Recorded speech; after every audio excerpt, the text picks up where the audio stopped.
What's up, Code Squad? My name is Kylie Ying, and today in this video, I've prepared 12 beginner Python projects, and I'm going to walk you guys through the implementations for all of them. Now, a couple of notes before we begin. Here's a list of all the projects. These projects are in order from what I consider to be the easiest, most beginner-friendly, to the most complex. They'll range from Mad Libs, which is just string concatenation, to an unbeatable tic-tac-toe AI, to photo editing in Python.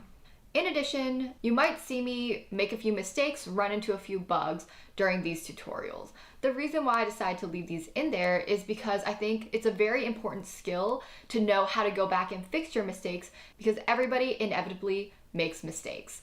And I thought it would be really good for you guys to see some of my logic when I go back and I fix them.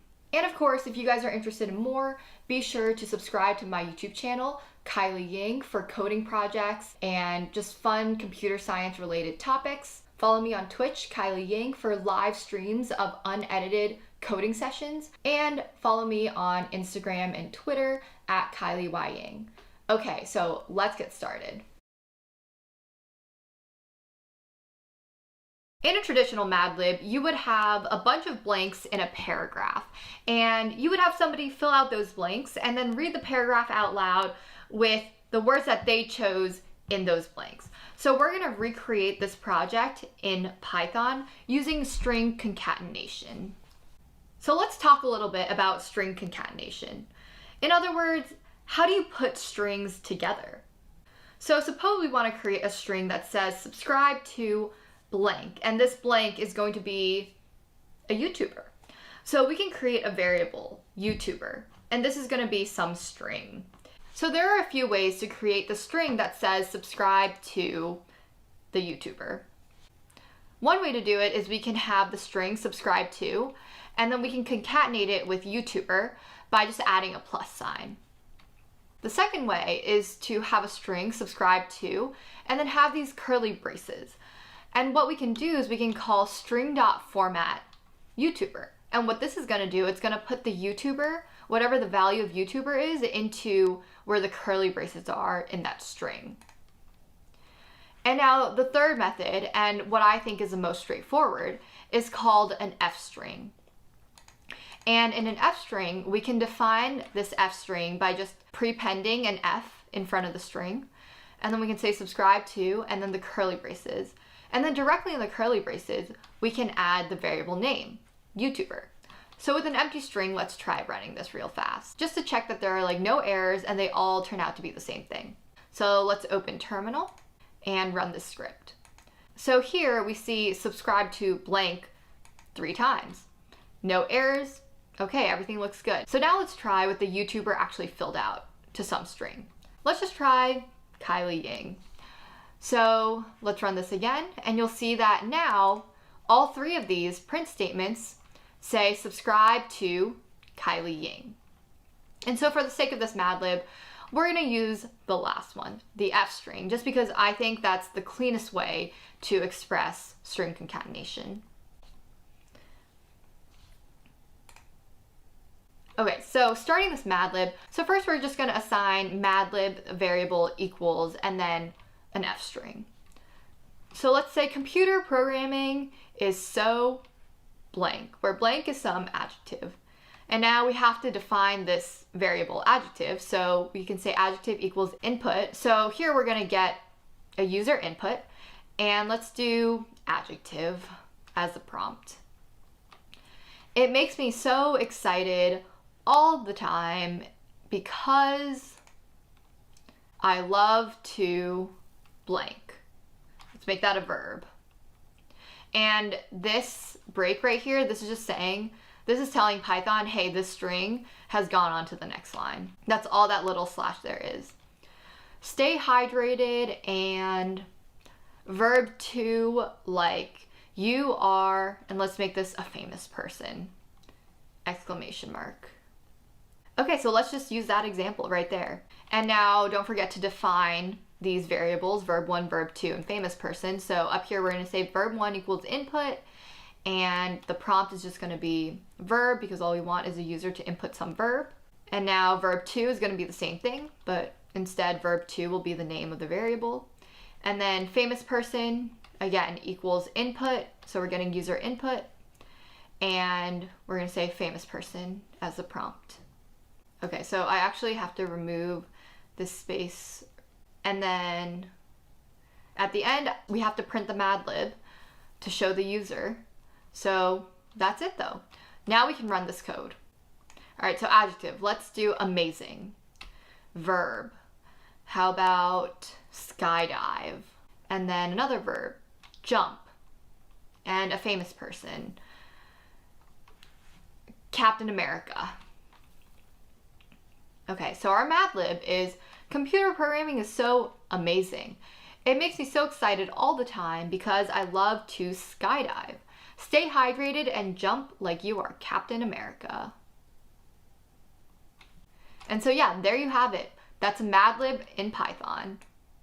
All right, so if you guys actually download my code, which is linked somewhere below, you'll notice that there's a file called randommadlibs.py. What this is gonna do is it'll choose one of these 4 Mad Libs that I've prepared, and it'll let you play that game. All right, adjective, pretty. Another adjective, soft. Another adjective. A pretty glow burst suddenly across the enchanted sky above them as an edge of dazzling sun appeared over the sill of the nearest mast. The light hit both of their hand at the same time, so that Voldemort's was suddenly a flaming water bottle. What did I just read? Anyways, there's a Mad Lib for you. First, I'm going to teach you guys how to implement a guessing game where the computer has a secret number and we are trying to guess that secret number. So the first step is actually having the computer generate a secret number for us to guess. And in order to do that, we're going to import random. Whenever we call import random, it actually goes to this package that comes with Python, and it says, hey, all of these functions that are here, like make these accessible in our script so that we can call these functions. So for example, in order to get a random number, something like random.randint might be very applicable because it returns a random integer n such that a is less than or equal to n, less than or equal to b. So a and b are the parameters of this function, and we need to pass in arguments.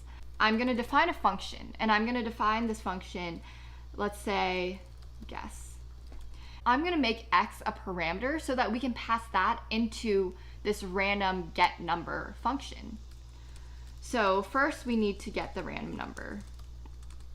And our random number, well, we're going to use random dot and then randint, which is exactly what we saw down here. Let's make it between 1 and x. Okay, so now basically what this is going to return is a random number for us to guess. Okay, what's our second step here? Our second step is once the computer has a random number, we need to guess, right? We need to guess in terminal and input what our guess of the number is. And then the computer will tell us whether it's too high, too low, or if we've guessed the number correctly. I need to keep looping until I get the right answer, right? So that sounds like a job for loops. And basically, since we don't have a predefined universe to iterate over, we're gonna use a while loop. So let's insert while in there. And now in this while loop, we need an expression here, right? And now for this expression, when do we want to stop this loop? We wanna stop it when our guess number equals the random number. So that means our expression should be something along the lines of guess does not equal random number, then we want to iterate over some things. Now we need to actually define this guess, and we're not going to make a guess up here because we're just trying to initialize the variable, tell Python that this variable exists so that we can go back and change it later. So after random number, I'm going to say guess equals 0, right? Because we don't want our guess to ever accidentally equal that random number. And here, if guess is 0, well, random number is random.randint between 1 and x. And that means that it will never be 0. So while the guess is not equal to the random number, we're going to get the user's guess. So guess equals input, guess a number. And we can even get a little fancier here between 1 and, so let's use an F string and we can do X. Let's just see what that looks like real fast. Let's call our function guess at the bottom of our script, and then let's just print our guess. Let's see what happens when we run this. All right, so if we run this, guess a number between 1 and 10, let's do 5. Okay, so we've printed the number, right? And I'm just gonna cast this as integer because I want my guesses to be integers. So what do we have so far? The computer has said, okay, I've gotten a random number, and now we've set up this loop where I can keep guessing until I guess the right number.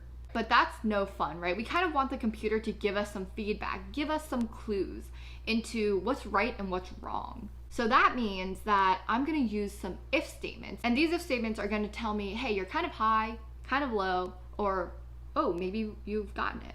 All right, so let's add these if statements in. So if our guess is less than our random number, then we can print, sorry, guess again, too low. All right, but then else if our guess is greater than our random number, then we can print, sorry, guess again, too high. And then if it's not less than, if it's not greater than, that means it's just right. It's in that Goldilocks zone, right? And that means that you have guessed the jackpot. You have guessed that random number. And so what do we do then? Well, we actually don't have to do anything because remember this loop? While the guess does not equal the random number, it does all of this. But as soon as your guess equals a random number, so once you've input this guess, we don't hit any of these if statements. So then we come back to while the guess does not equal the number, but now your guess equals the random number. So it actually breaks out of this loop, meaning that at the very end, I can print, yay, congrats, you have guessed the number. And you know what? We can even just toss in our random number in there. So let's use our F string again. Yay, congrats, you have guessed the number, random number, correctly. All right, are we ready to play? So if we go to terminal, let's run our script. Okay, guess a number between 1 and 10. I'm gonna do 4. Okay, it was too high, so maybe 2? Too low. All right, so that means if 4 is too high, if 2 is too low, it has to be 3, right?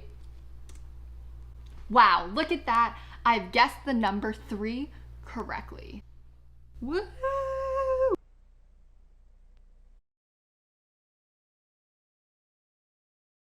All right, so we talked about earlier how the computer is guessing our number, but we can also do the complete inverse of that function.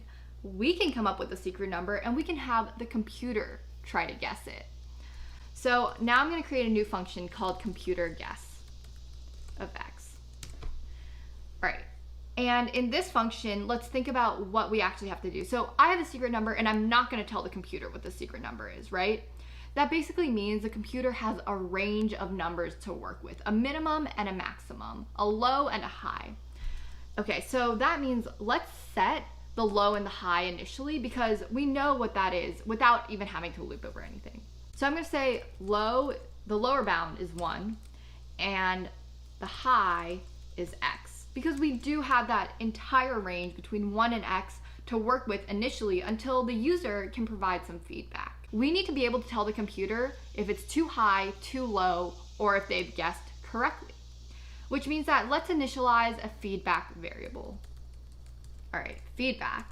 And at first, there aren't any guesses, nothing's too high, nothing's too low. So just like how we initialize guess to be 0, let's initialize this to an empty string. And now, basically, we want to loop over this feedback expression. So while this feedback expression does not equal what we're going to make it represent when it's correct, let's do C, because C for correct. So while this feedback does not equal C, well, the first thing I need the computer to do is to guess a new number. So I'm gonna make the guess random. I'm gonna use random.randint again. And this time we're going between low and high. Now we don't want it to always be between 1 and x, right? Because we want to be able to kind of change these bounds according to the user's feedback. Because you know that if something is too high, then anything above that we can kind of stop considering. And then if it's too low, anything below that we can stop considering. So that's why I'm passing in these low and high values into this randint so that we can guess a new number between the bounds that we know has to be correct. Okay, so we have a guess and now we're trying to ask the user for feedback. Hey, is our guess right or is it wrong? So here I'm gonna do feedback equals, and let's do a user input. So I'm gonna use an f string again so I can put this variable inside my string. Is guess too high? And let's make that h, okay. Too low, and that's gonna be L, or correct. And that of course is C. The user is gonna input H, L, or C. I have these uppercase letters here, this lowercase up here. I'm just gonna make this input lowercase. So adding that dot lower at the end is gonna take whatever this string is from the input and just lowercase it. So H, L, and C are all lowercase. If we try to compare a capitalized letter to its lowercase letter, it actually does not come out to be equal. So that's why I'm adding this lower in there. Let's look at our different cases again. So if feedback is H. So basically we're saying, okay, if it's too high, then that means we want to adjust our upper bound. Because if our guess is too high, like, you know, if we're guessing out of 10 and we guess 8, the other person says, oh, that's too high. That means that 9 and 10 cannot be the numbers. That would mean that we need to adjust our upper bound. Our upper bound is actually going to be what we just guessed minus 1. Because for example, if we guess 8, then we know it's between 1 and 7 if 8 is too high. And now if the feedback is L, we know that our low bound has to be guess plus 1, right? Because it can't be that low number. And of course, we can make that an elif. Elif makes it a little bit cleaner because feedback can only be H or it can be L. Like it can't be both of them. And of course, if it's correct, we don't have to have an if statement for that because our while loop kind of takes care of that. So at the very end, of course, when we exit our while loop, that means that the computer has guessed our number correctly. Print, yay, the computer guessed your number. Let's put the number in there correctly.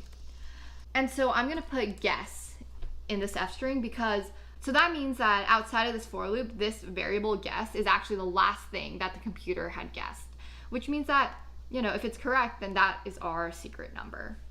All right, so basically one other thing that I've noticed is random.randint will actually throw an error if low and high are the same number. So we can do a couple of things. We could theoretically put this statement up here that prevents this loop from continuing if low equals high, because if low and high are the same number, that means that you've narrowed it down, right? If you're saying 8 is too low and your new low is 9, and then you're saying 10 is too high, so then your new high is 9.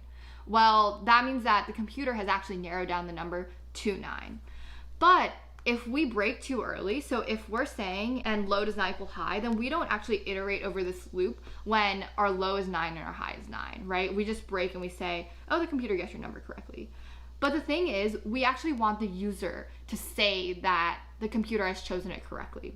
So that's why we can't actually have that statement in there. Instead, what we want is we want to say if low does not equal high, then our guess is a random number between low and high.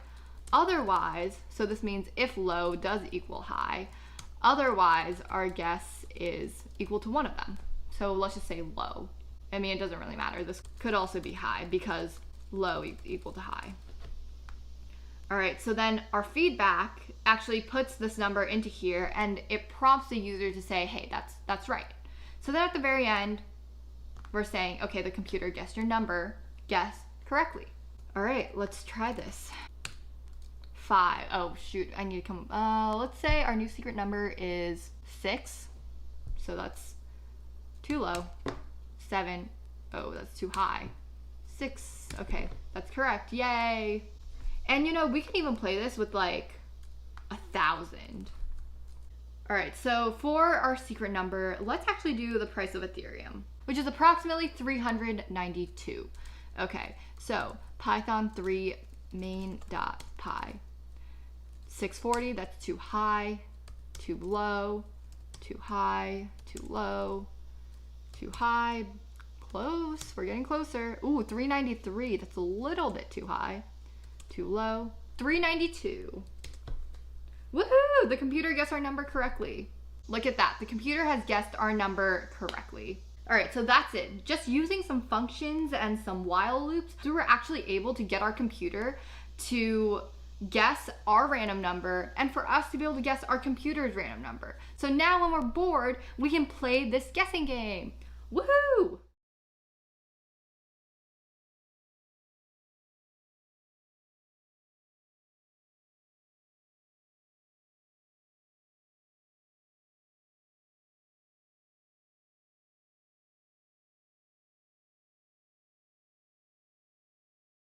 So the next beginner project idea is rock, paper, scissors. This one's super simple, but it's a step up from the previous one. Here, we're gonna be using random. So we definitely wanna import random, and we're gonna be using a function. So basically, we want some user input, right? Because we wanna play against the computer. So the user is gonna put in an input. Let's use R for rock, P for paper, or S for scissors. And then the computer is also gonna choose. And here we're gonna do random.choice because we have our 3 different choices, R, P, and S. So now the computer is gonna randomly choose one of these choices. Once we know the user's choice and the computer's choice, we can come up with some rules in order to determine who wins. So the first rule is if the user and the computer have both the same choice, then it's a tie. In this game, we know that rock beats scissors, scissors beats paper, and paper beats rock. So let's define a helper function isWin to see who wins.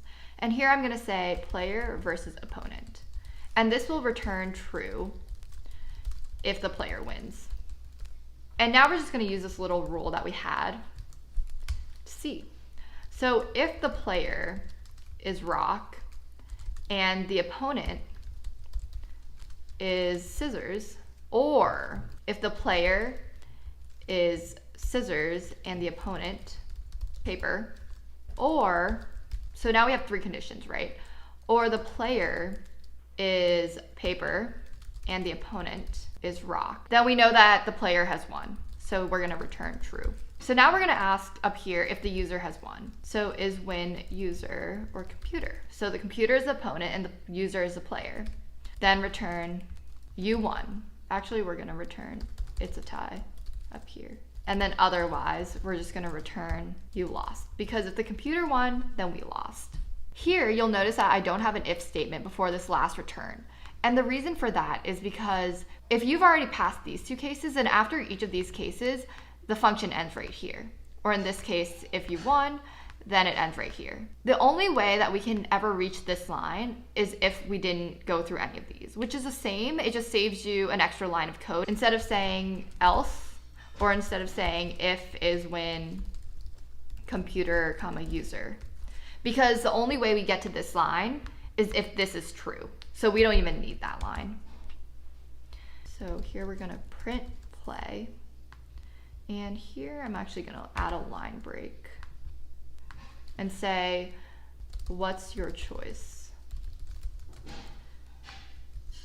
Now let's see what this looks like. What's your choice? R for rock, P for paper, S for scissors. I think I'm gonna go with scissors. Oh, I lost. Let's play again. Rock. I won!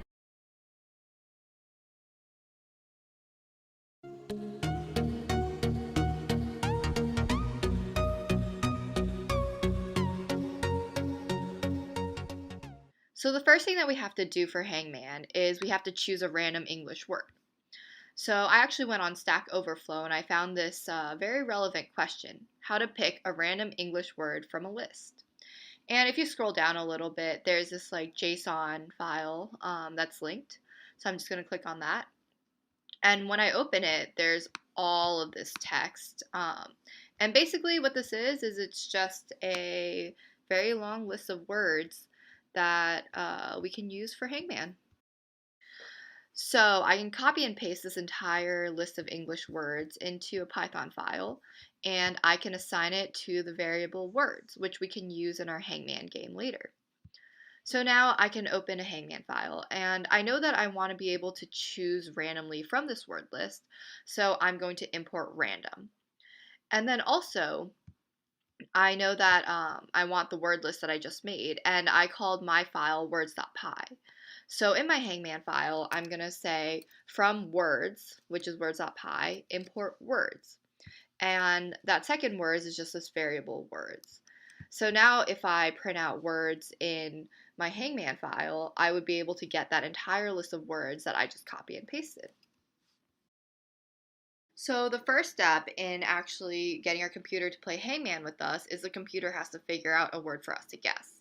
So we just got this entire list of words into this Python file, and now we just have to randomly select a word from it. But you'll notice if you look through this word list that some of them actually have spaces and dashes in the middle of the word, which we can't exactly guess in Python or in Hangman. So we actually have to keep choosing a word until we get a valid word that we can guess in Hangman. So in order to do that, I'm going to define a function called getValidWord, and I'm going to pass it a list of words. So the first thing I'm going to do is assign the word to random.choice words. And what random.choice is, it takes in a list and it randomly chooses something from that list. So I'm just going to get a random word from this list. And I'm going to make a while loop saying while dash or space is in this word, keep choosing the word. So what this while loop does is as long as this statement is true, it just keeps iterating back and forth until it's not true anymore, which means that when it stops iterating, we'll get a word that doesn't have a space or a dash in it. And then finally, we're just going to return that word. We need to be able to keep track of which letters we've guessed and which letters in the word we've correctly guessed. We also need a way to keep track of what is a valid letter and what isn't. So now we're going to set that up. I'm going to have word letters, a variable that saves all the letters in a word as a set. And this we'll use as a way of keeping track of what's already been guessed in the word. And then I'm going to have an alphabet. And basically I'm just going to import this already predetermined list of like uppercase characters in the English dictionary. And then I'm going to have an empty set called use letters, which I will use in order to keep track of what the user has guessed. All right, so now we're going to get some user input. So basically what we can do is we can just ask for user input in Python directly. And if we run this in terminal, then the user can type in, a character, and we can use that as input. So we're going to save that as a letter. And I'm just going to uppercase this because I'm just going to do everything in uppercase. A lowercase a in Python is different than an uppercase a. So if you try to test equality between those two strings, it actually won't be equal. So I'm just going to do everything in uppercase. And basically, if I'm going to say, okay, if this is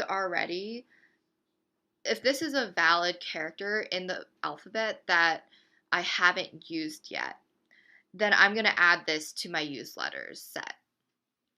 And then if the letter that I just guessed is in the word, then I'm going to remove that letter from word letters. So every single time I guess correctly, then this word letters, which is keeping track of all the letters in a word, decreases in size. And then if this user letter that the user just entered is in used letters, then that means that they've already used it before and it's an invalid guess. So I'm just going to print something saying you literally just guessed that word or that letter. Otherwise, that means that, they typed in something that's not in the alphabet and it's not in the used letters that they've already guessed. So that just means that they've typed in a wrong character. And we're going to print an error message saying you didn't type in a valid character. So now that we can get the user input, we want the user to be able to keep guessing until they get the word. So in this case, we're going to be using a loop. And loops are basically just a way to, loop around your code and iterate. So in this specific case, I want to use a while loop because I want the user to keep guessing until they actually guess the word. And because every single time we're removing a letter from word letters, which is a set of the letters in the word that we haven't seen yet, I'm just going to keep decrementing that. So the condition that I have to satisfy for when the user gets all of the letters in the word is when the length of word letters is actually equal to 0. So while the length of word letters is greater than 0, I'm going to keep iterating through this input until they guess all of the letters. So my while condition is going to be while the length of word letters is greater than 0, iterate. So let's just add that in there. So before we can actually play this game of Hangman, we need 2 things that we need to tell the user. So the first thing is what letters they've already used so that they can keep track of what they've already guessed. So we're just going to have a simple print statement, and then we're going to say space.join use letters. And what this .join does is it turns this list into, or iterable, into a string separated by whatever the string is before the .join. So in this case, each of these letters will be in a string separated by a space. The second thing that we need to do is we need to tell the user what the current word is, but with dashes where the characters that they haven't guessed are. So in this case, I'm going to first create a list where every single letter that they've guessed is shown, and where all the letters that they haven't guessed are just dashes. And then I'm going to take that list and I'm going to join it with a space just like above so that we can create a string using that list.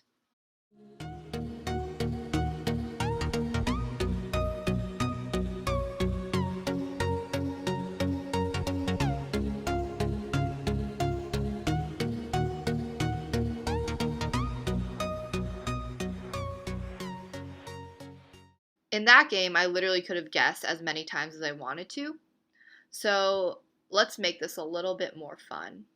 Let's introduce the concept of lives into Hangman, because usually in Hangman, you can only guess until the guy is dead, right? So let's say you get 6 lives. So the first thing we have to do is if the user has the letter in word letters, then you want to remove the letter. But if they don't, then that's when you want to take away a life. So with my lives variable, which is set to 6 at the beginning, I'm just going to subtract 1 there. And I'm going to tell the user that your user letter is not in the word. And then everything else should stay the same. Now at the very beginning, I'm going to say where I show the user the letters that they've already used, I'm just going to tell them you have X lives left. And then, they can guess the letter. And right now, our while loop condition is set to, as long as they still have to guess more letters in the word, they keep playing. But now we have another condition, right? We have the condition of lives. So as long as either A, they haven't won yet, which is when the length of the word letters is greater than 0, or B, when they haven't died yet. So up here, we're going to add another condition in this while loop. We're going to say, while the length of the word letters is greater than 0 and lives greater than 0, then we want them to be able to guess. This means that as soon as they either win, when they've guessed all the letters, then they exit this while loop. Or when they've died, when lives equals 0, they exit this while loop. So at the very end, right now we're telling them that they've guessed the word correctly, but now that's not the condition anymore for this while loop. We also have an aspect of lives. So if the lives equals 0, then they actually died. So we say, sorry, you died. The word was blank. Otherwise, in this else statement, we can say, yay, you guessed the word. So now let's try a game of Hangman with all of these different components.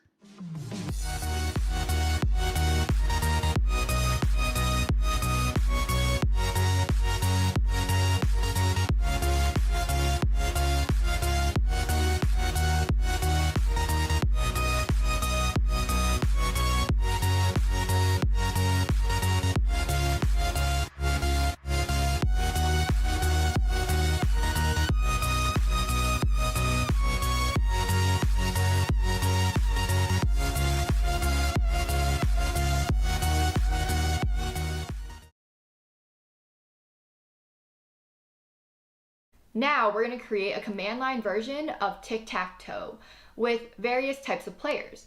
So either a human can play or the computer can play. So humans can play against the computer, humans can play against each other, or the computer can even play against the computer. Let's get started. We're going to split up our player and our game into 2 separate classes so that when we actually play, we can create a game and then we can tell the game, hey, this is my X player and this is my O player. So the first thing we're going to do is create a file, player.py. And up here, I'm just going to tell you guys right away, we're probably going to need math and random, so I'm just going to import them right now. We're going to have a base player class, and in this class, we're going to initialize it with the letter that the player is going to represent. And this is either X or O. So that's cross or not in official like tic-tac-toe terms. So self.letter is going to be letter. And we want all players to be able to get their next move. So here I'm going to say define get move self, comma, game. And I'm just going to pass because, well, this is our base player class. And on top of that, we're going to build a random computer player and we're going to build a human player. Here, we're going to use inheritance in order to create a random computer player and a human computer player that builds on top of this base player object. And so in our initialization, we have to initialize the superclass. So we're going to say super.init letter, and what that's going to do is it's going to call this initialization in the superclass, which is the player, and define get move. So in our get move function, let's hold off on this for now. Same thing for the human player. In this human player, our superclass is still player. We're going to initialize the same way that we did the random computer player, and then we're going to define get move, and again self, comma, game. And let's also come back to this. Let's first go and define the game to see exactly what we're dealing with when we pass in the game. Let's create another file. Let's call this one game.py. So in game.py, we're going to define class tic-tac-toe. And so in this class, what are we going to need? We're going to need a board, right? Because our tic-tac-toe, it's a 3x3 board. Let's create that board. For our board, let's just use a list of length 9 that'll represent the 3x3 board. And what we can do is we can assign an index in this length 9 list to each of the spaces, and then that will represent our board.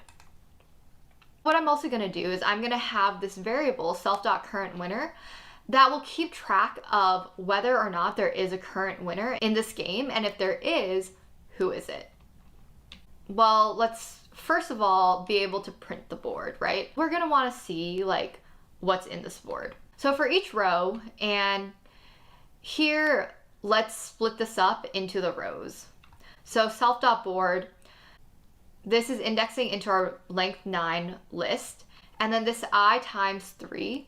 So we're doing I in range 3, right? So this I times 3 to I plus 1 times 3. So basically that's saying like which group of 3 spaces are we choosing? Is it the first one, second one, or third one? And that represents the row. Indices 0, 1, 2, that's the first row.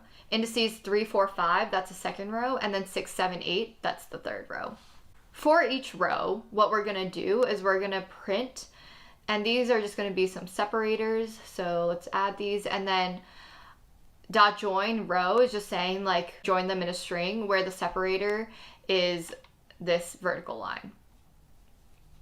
So you guys don't have to worry too much about print board because I don't think it actually like contributes much to the logic of the game. It's just how do you print this?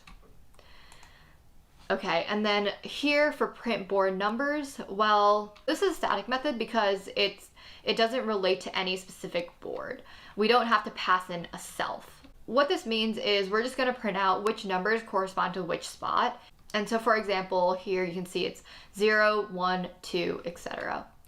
And so our number board is going to be string and then whatever I is.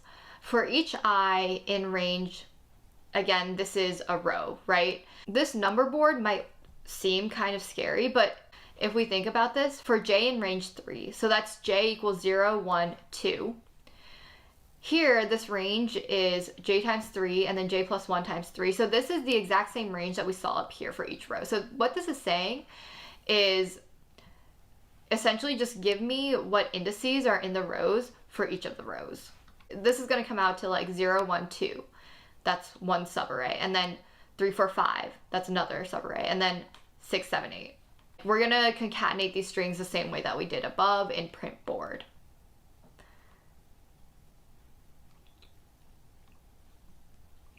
Okay, so now let's actually dig a little deeper into the logic of the game. Given this board, we're representing the empty spaces with the space. We're going to need to know what are the available moves after you make a move, right? So we're going to return a list, and this is going to be a list of indices. So let's actually expand this out, and then I'm going to show you guys how to do the list comprehension for it. Let's initialize moves to an empty list, and then let's say for I, x and enumerate self.board. Enumerate is going to essentially create a list and assign tuples that have the index comma the value at that index. So here we have 0 comma x, 1 comma x, and then 2 comma o.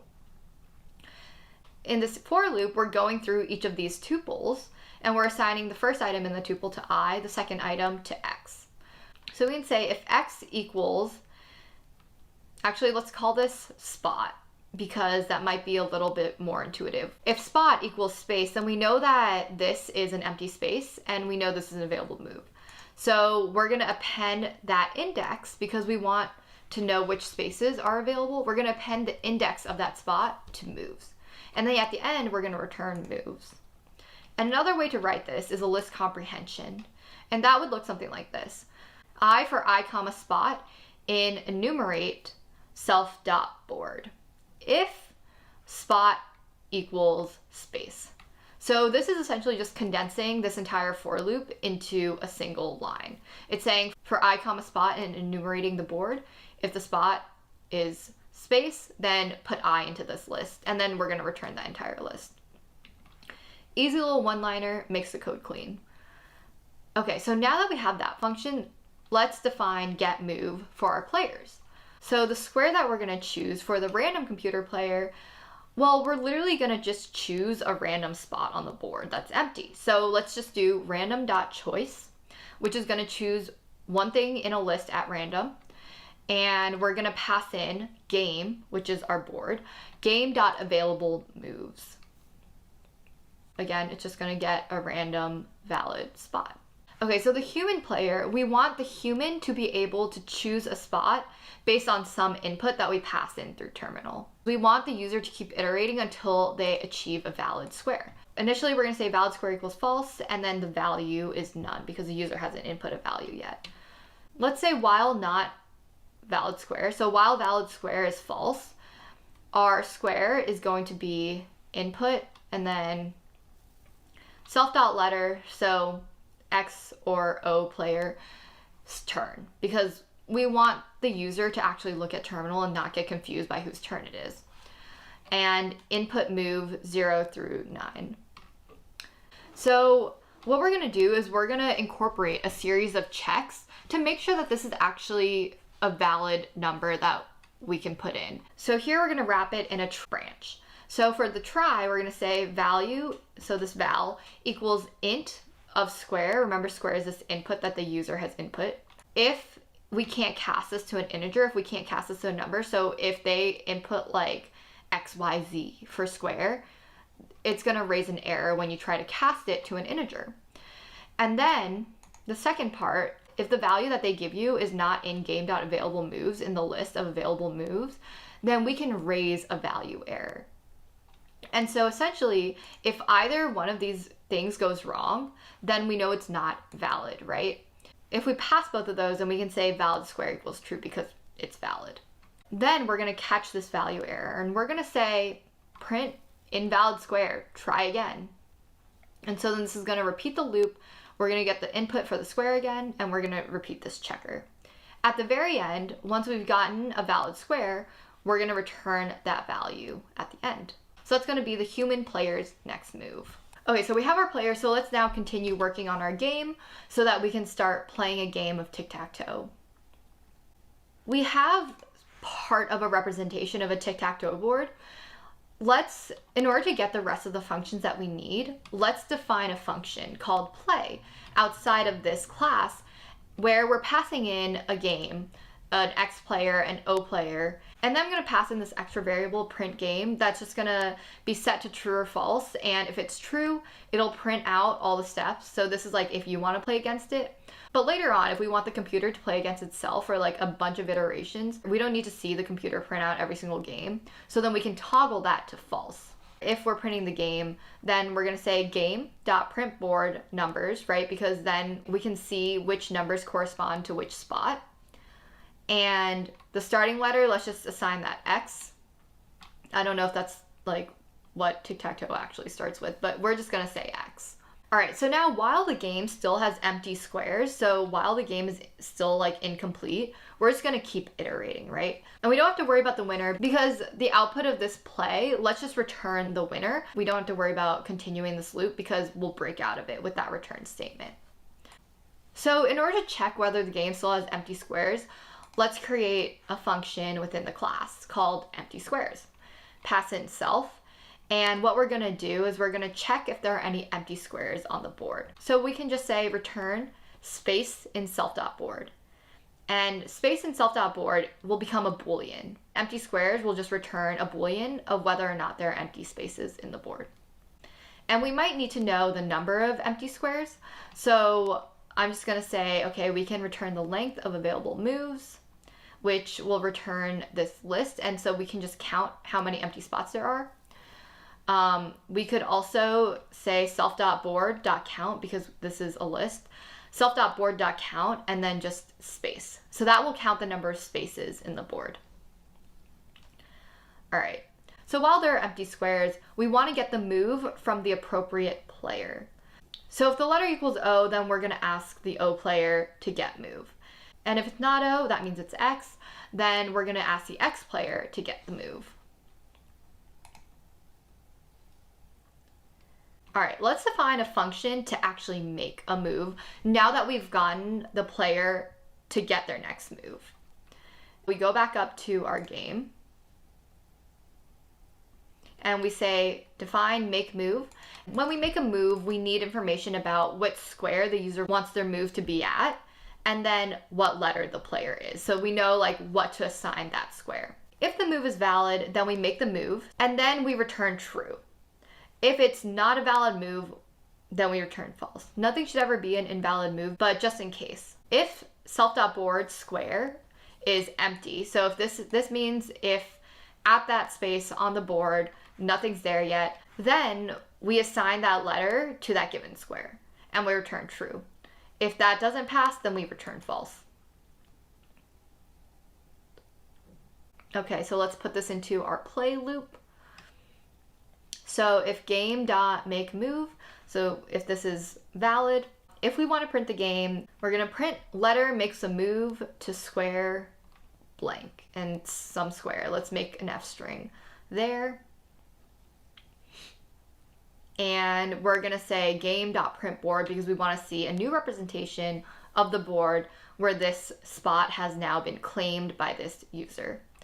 And here, this is just an empty line that we're going to print.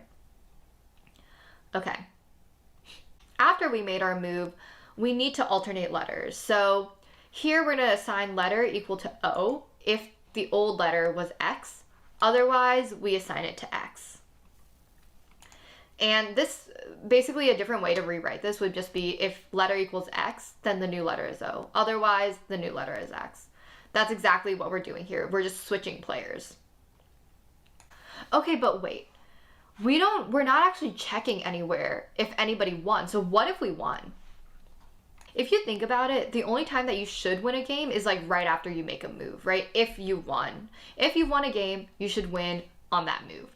So we're gonna go back to make move. And after we've placed the letter on that board, we can toggle current winner to the winner if there is one. So let's make another function that will check for the winner. So after we've made this move, if self.winner, and then we're gonna pass in our last move because that's the one that's gonna be our winning move, right? If self.winner, then we can assign current winner equal to that letter. We'll come back to the winner function, but suppose that we have this checker. So then after making this move, if we have a current winner, we can check for the current winner before we switch letters. And if there is a current winner, which means that if current winner is not set to none anymore, then a letter has won and we can end the game because then we can just return the winner of the game.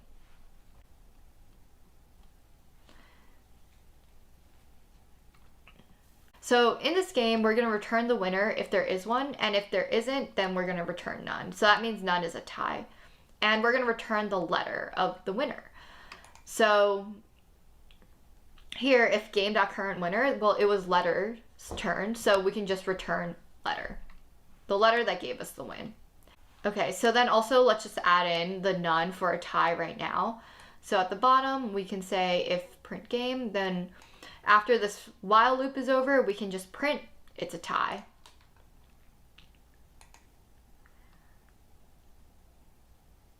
All right. Now we got to go back and actually create this function that'll check for a winner, right? So we can define winner and then input the square and the letter. And we know that in tic-tac-toe, we're a winner if there's 3 in a row anywhere. But we have to check all the possibilities, whether that's in the row, column, or the diagonal. All right, so first let's check the row. So the row index, which row it's at, is going to be whatever square that you give it, divided by 3, and then rounded down, right? So that's what this right here is. So that double dash is just saying how many times does 3 go into square. Row is going to be self.board, and here we're going to see this indexing again. But this is essentially saying, given the row index, get the row. So here, row is just going to be a list of the items in the row that we've selected. And we can say if all, so this is going to be, all is saying like if everything in this list is true, then this comes out to true, otherwise it comes out to false. So if all, and then within this list, we're going to do another list comprehension. So for every spot in the row, we're checking whether or not that spot equals the letter, because that's how we're checking for 3 in a row. So if all the things in this row are equal to that letter, so that means that we have 3 in a row in this row, then we can return true. If not, then we keep going, right? So then let's check the column next. And we're going to use very similar logic. So the column index is, okay, divided by 3 and then take the leftover. So that's going to tell us which column we're in. The column is going to be the self.board.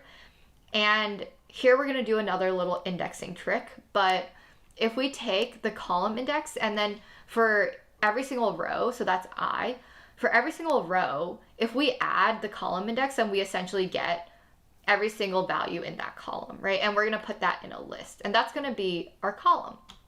So here column is just going to get everything in the column where we just moved to.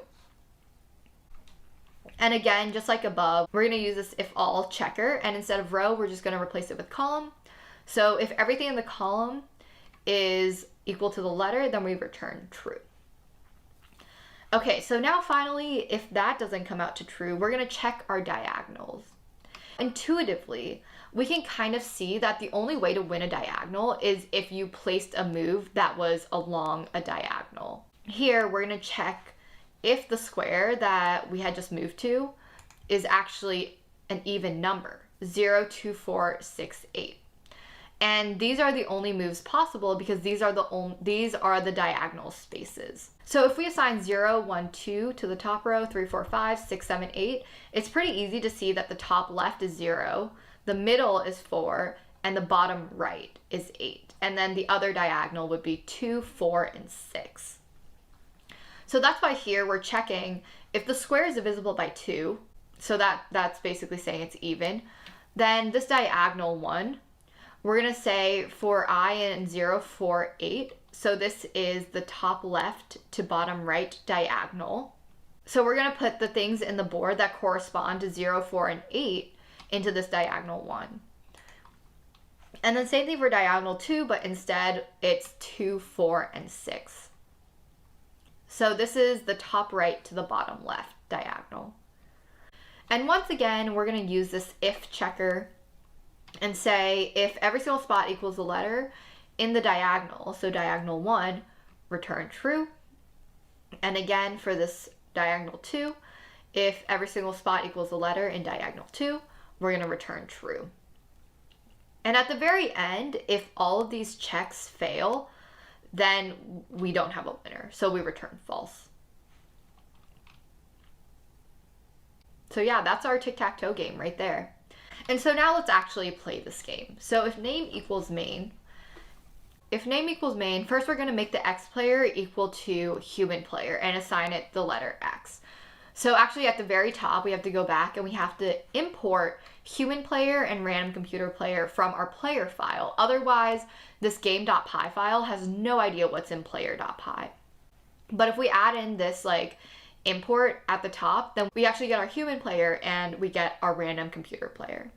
So for our X player, we're going to create a human player and we're going to initialize it with the letter X. And then our O player, we're going to make that our random computer player and assign that an O. And then our game is going to be tic-tac-toe. Let's just call that T. And then we're going to say T equals an instance of tic-tac-toe. And we're going to play tic-tac-toe, so this is a game, X player, O player, and then we're going to set print game equal to true right here.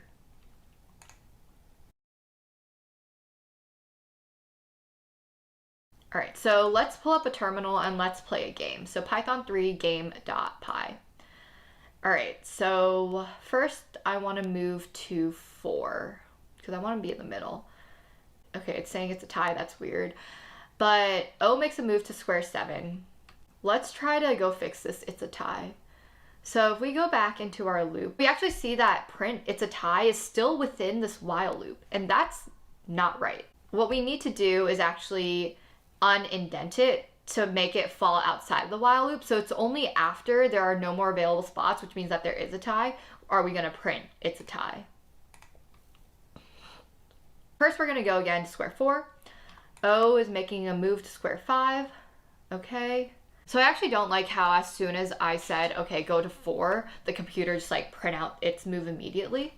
So what I'm going to do is during this while loop, so for every single iteration that we switch on and off, I'm going to add in a tiny pause. And I can do that by calling time.sleep. And let's just say 0.8. That's 0.8 seconds. And at the very top, we have to import time in order to make this work. So here we're going to do a little tiny break to make things a little bit easier to read, essentially. And let's try running this again. So we make a move to square 4. O makes a move to square 6. And let's try the top left. So 0. O goes to 3. And we want that bottom right. So let's do 9. Oh, 8. We actually have to fix that text too, though. Okay, so we see that we win, though. All right. Let's go back into the code, and it should actually be in player.py. Here, we're just going to edit this. It's actually 0 to 8. Okay, save it. So we were able to actually detect that it was an invalid square and that we had to try again. So yeah, that is our bare bones tic-tac-toe implementation.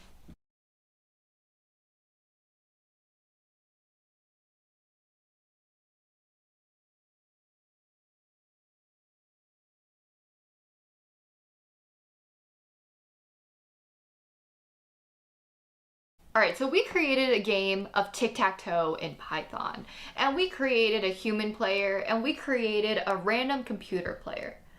But can we do better? Can we make it so that the computer literally never loses? Maybe ties, but never loses? And the answer is yes. So let's take a look at how we're gonna do that. Minimax is a decision-making algorithm built off of a maximizer and minimizer concept. Basically, you're trying to maximize your win while your opponent is trying to minimize their loss. Now, in a game of tic-tac-toe, we can step through each state and see how Minimax might help us win and become victorious. In Minimax, we are trying to find the best move to make.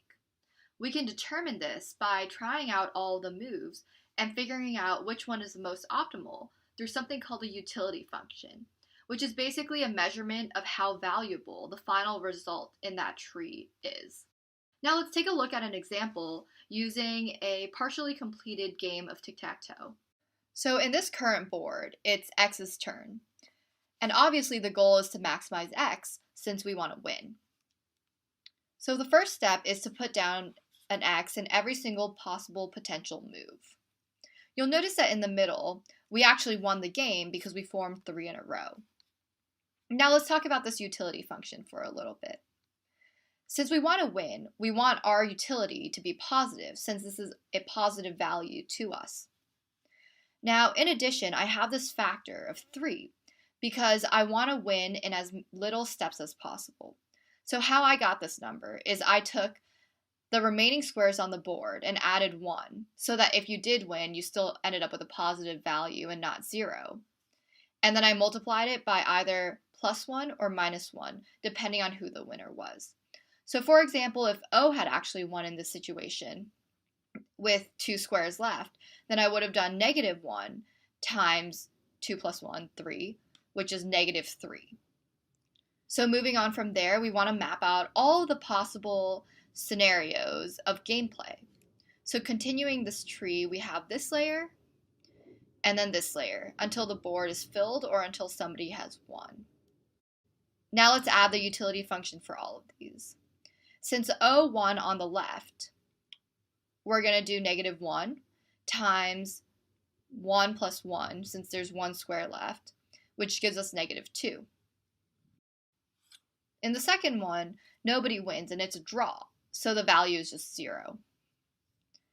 Now on the right, the first one, we win again. But in this case, we don't have any empty squares. So we're just going to multiply 1 by 1.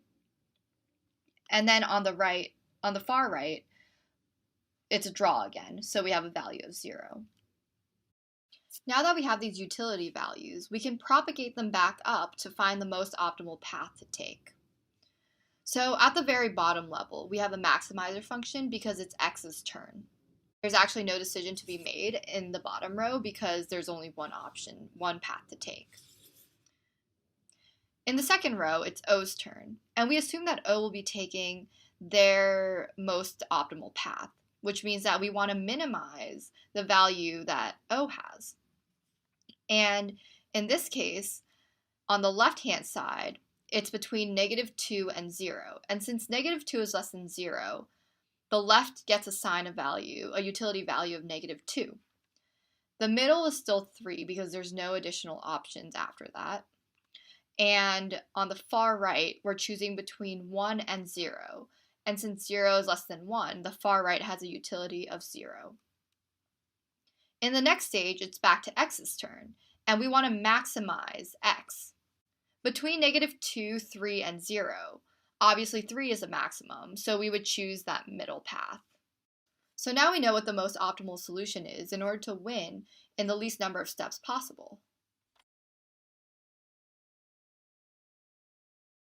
All right, so for our implementation, we are going to create a genius computer player.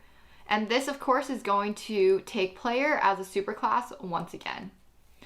And here we're going to initialize it the same way we initialize our other 2 players.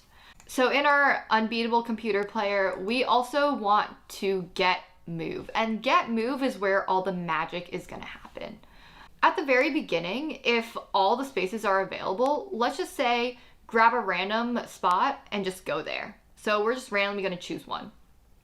Otherwise, all right, so now we're going to get the square based off of the minimax algorithm that we described. So because of the nature of the algorithm and how it's recursive, we're going to define a function minimax outside of our getMove function, but we're going to call that from here. So self.minimax, and we're going to need to pass in the game and the letter of the player so we know that we can win and not the other player. So at the very end, we return the square that was returned from our algorithm. And now let's define that algorithm here.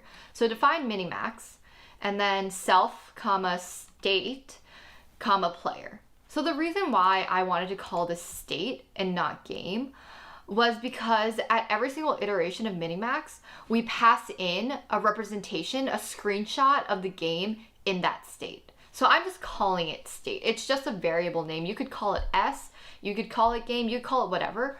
I'm gonna call it state because in my head, we're passing in states. We're passing in screenshots of the game. All right, so the max player is going to be yourself because you want to maximize your score. So it's going to be self.letter. And then other player is going to be other player. So whatever the letter is not. So first we want to check if the previous move is a winner. All right, so when we have recursion, we always need a base case. And this base case is, well, at the very end of things, where are we at? So here we want to see, was there a winner in any of the states that we've passed in? So we know that in our game, we have a current winner. So if the current winner is equal to whatever other player is, then we should return the position and the score because we need to keep track of both of these things for the algorithm to work. So we're going to turn this in a dictionary. So the position is none and the score, well, so this is the formula that I was talking about earlier. We're going to multiply 1 times the state dot number of empty squares because we want to maximize the number of empty squares. We want to get to a win as soon as possible. Plus 1 if the other player is the max player, right? Otherwise, we're going to do the exact same thing but multiplied by -1. So else -1 and then state dot number of empty squares and then plus 1. Okay, so if there's no winner, but if there are empty squares, well, that means that nobody's won. So our score is going to be neutral. It's going to be 0. And the position, again, will be none because we didn't move anywhere. All right, so these are our base cases. All right, so now here we're going to get into the algorithm. So if the player is a max player, then we're going to initialize a variable, best, and this is going to be a dictionary. That's going to save the best position to move and the best score. And because this player is going to be the max player yourself, you want to maximize at every single time step. So you're comparing every single score to this score and you're trying to increment it. So that means that we want to initialize it to the lowest possible score. So at least one iteration will beat that score. If we initialize it to -infinity, anything that's defined is going to beat that score. If the player is not the max player, then we want the position to still be initialized to none, but the score we want to initialize to infinity because we're trying to minimize at every single point. So we're trying to decrease that. So we have to initialize to like the highest possible value. So for every single possible move in the available moves, we're going to do a few things. So the first step is we're going to make a move and we're going to try that spot. So in step 2, we're going to recurse using minimax to simulate a game after making that move. So what happens like from there on if we make that move? All right, so step 3, we're going to have to undo that move so that we can try the next one in a future iteration, right? The fourth and final step is we need to update the dictionaries if necessary. So if your score from that possible move actually beats the current best score, then we want to replace that dictionary with whatever we get from that possible move. All right, so let's get into implementing these. So for step 1, we want to call our state.makeMove, and this is going to be whatever possible move and the player that's making that move. So player, right? And then our simulated score is going to be, well, we just made that move. So now we're going to pass the new state into minimax again. And so here I'm going to call self.minimax state, comma, and then we're going to alternate players. So it's going to be the other player. Step 3, we undo the move. So at that possible move on the board, we reset it to an empty space. And then we set the state.current winner back to none. So this is undoing whatever move that we just did. And the simulated score, okay, so remember that at the very end, we return this position and then none, right? So we actually have to set what position we just moved to. So here, our simulated score position actually equals the possible move that we've just passed in. Otherwise, this would kind of get messed up from like the recursion part. All right, so now in our fourth and final step, we say if the player is the max player, if the sim score is actually greater than our best score, then we replace this best dictionary with the sim score dictionary. Otherwise, this means that your player is actually the min player, and your sim score, if it's less than your best score, we again replace our best dictionary with the sim score because we've successfully gotten a lower score. And so what we're doing is we're trying to maximize the max player, but minimize the other player. And at the very, very end, after we've tried every single possible step, then our best score, this best dictionary, will contain the best next possible move and the best score that can arise from it, right? It ends up returning a dictionary of the position and the score. So in order to use that in our get move for our Genius Computer player, we have to actually index for position. And then that'll return the square, the position where we're actually going to go. Oh, actually this should be class. Sorry, that was a little mistake from my end. All right. And now instead of random computer player, let's try playing against the Genius Computer player. And we have to, of course, import that. Let's start a game. We're gonna go to the middle square, so 4. And we get this error. So let's go back to our code. And where did we call that? Where is this error coming from? So we actually see that we're missing an S right here. Small little mistake. So let's try rerunning this after we fix that. So 4, they go to 0. Let's go to the bottom left, looks pretty good. And that is square 6. So let's go to square 6. All right, they go to square 2. So we gotta block them. We gotta go to square 1. They kind of forced our hand. 1. All right, they go to 7. So this is gonna be a tie game, right? So no matter where we go, I mean, yeah. Ta-da, it's a tie. All right, let's try again. And I'm gonna show you how this algorithm is actually going to make a move cleverly to a spot where like it'll win. So I'm just gonna show you it's gonna go there in the middle. So let's go to the left and see what happens. So that's square 6. The algorithm knows to take that bottom spot to win. And here what we actually can do is we can set this Genius Computer player to play against a random computer player.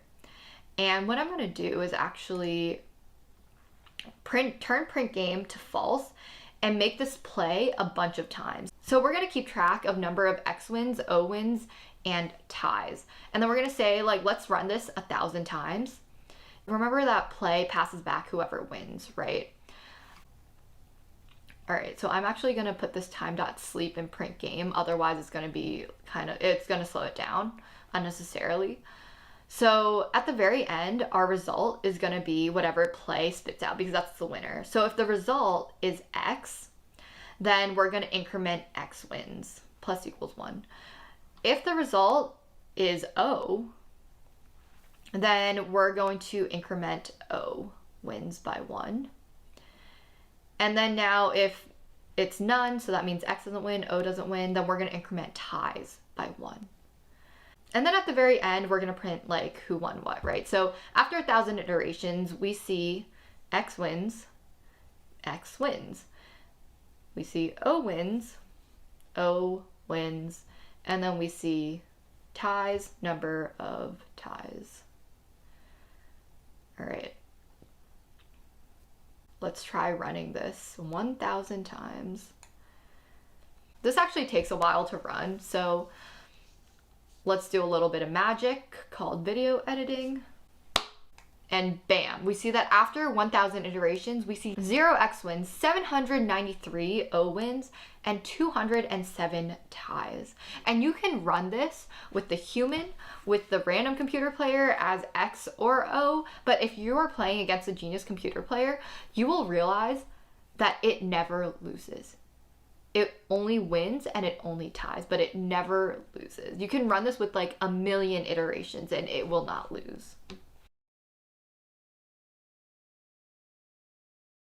Before we implement binary search, let's actually understand what binary search is. Binary search algorithm is a divide and conquer algorithm, which actually helps you search an ordered list faster than just scanning every single element and asking, hey, is this it? Is this it? Is this it?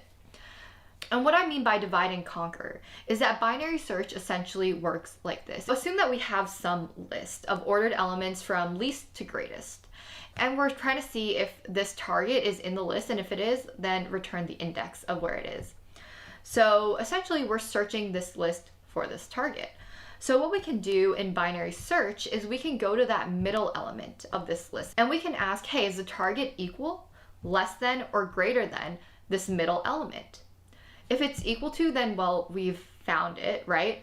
But if it's less than, then we know that it actually has to be on the left side of that element, and we can completely disregard searching anything greater than that element, so we can completely disregard the right-hand side of that list.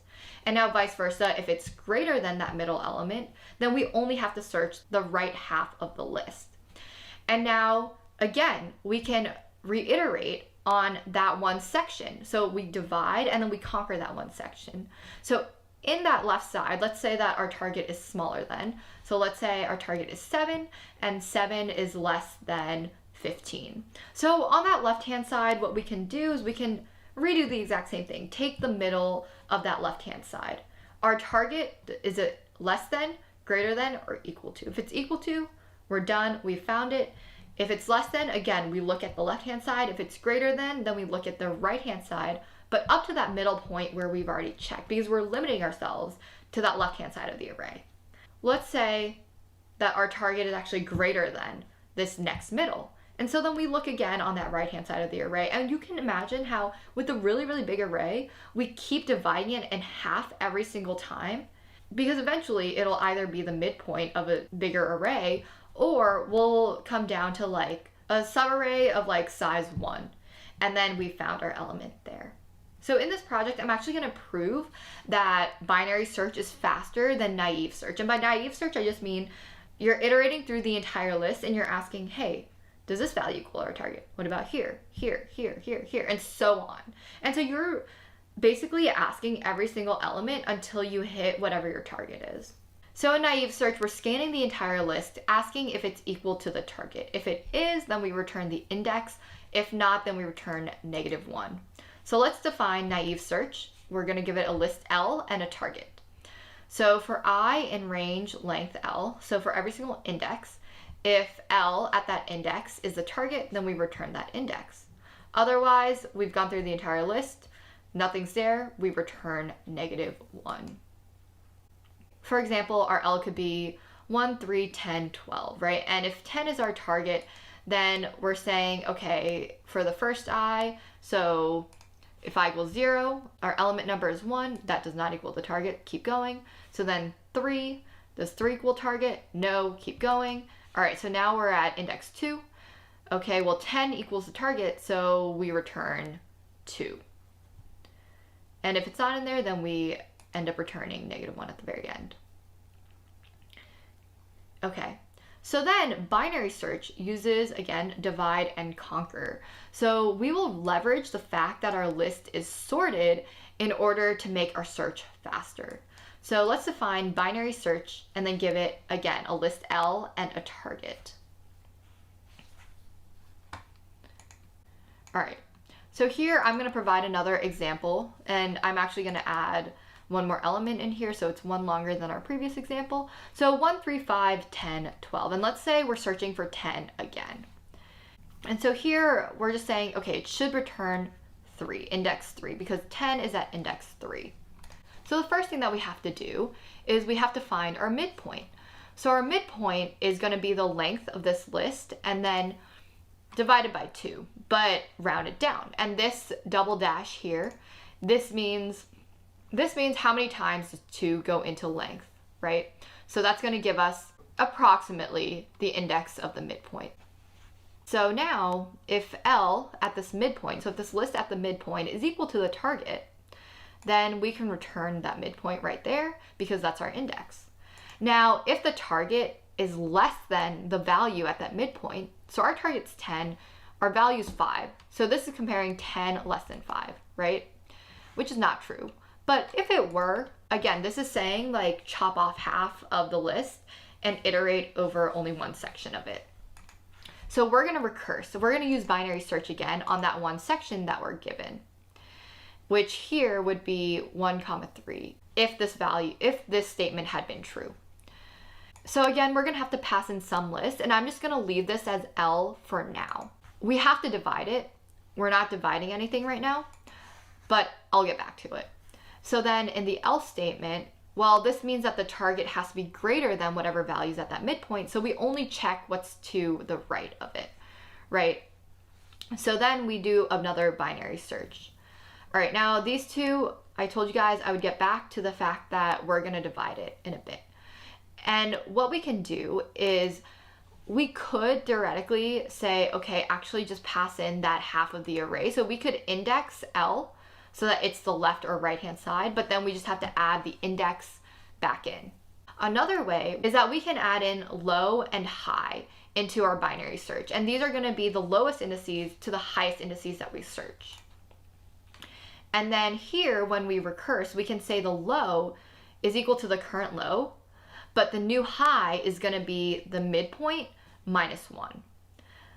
And then for the other side, we can say the low is now going to be, well, the next one after the midpoint, all the way until whatever the original high value was. And again, low and high are indices. So these are all the indices in our list that we can check. And these are just bounds on the indices. All right, so first, if low is none, then let's set low to 0 because we want low to be the lowest possible index that we can check. And then high, if high is none, high is going to be the highest possible index that we can check, which is length L minus 1. All right, and then for our midpoint, instead of just the length of L, we're going to change this to low plus high because remember, this is the lowest indice plus the highest indice. So the average of those two would be whatever index is in the middle. So that's our midpoint. How do we know that our target's not even in the list? What we can do is we can say, all right, down here, every single time our target is to the left of the midpoint, we're actually subtracting 1 from the high. And then every single time our target is to the right of the midpoint, we're adding 1 to the midpoint for the low. So if the high bound is ever less than the low bound, that should never happen theoretically if this were iterated properly. The only time is when it can't find it. So the target is not in the list, then we return -1. So that's our case of, it's not in this list. All right, so if name equals main, then let's create a list, 1, 3, 5, 10, 12. Let's make the target equal to 10, and then let's print naive search of this list and then the target, and then also binary search for that.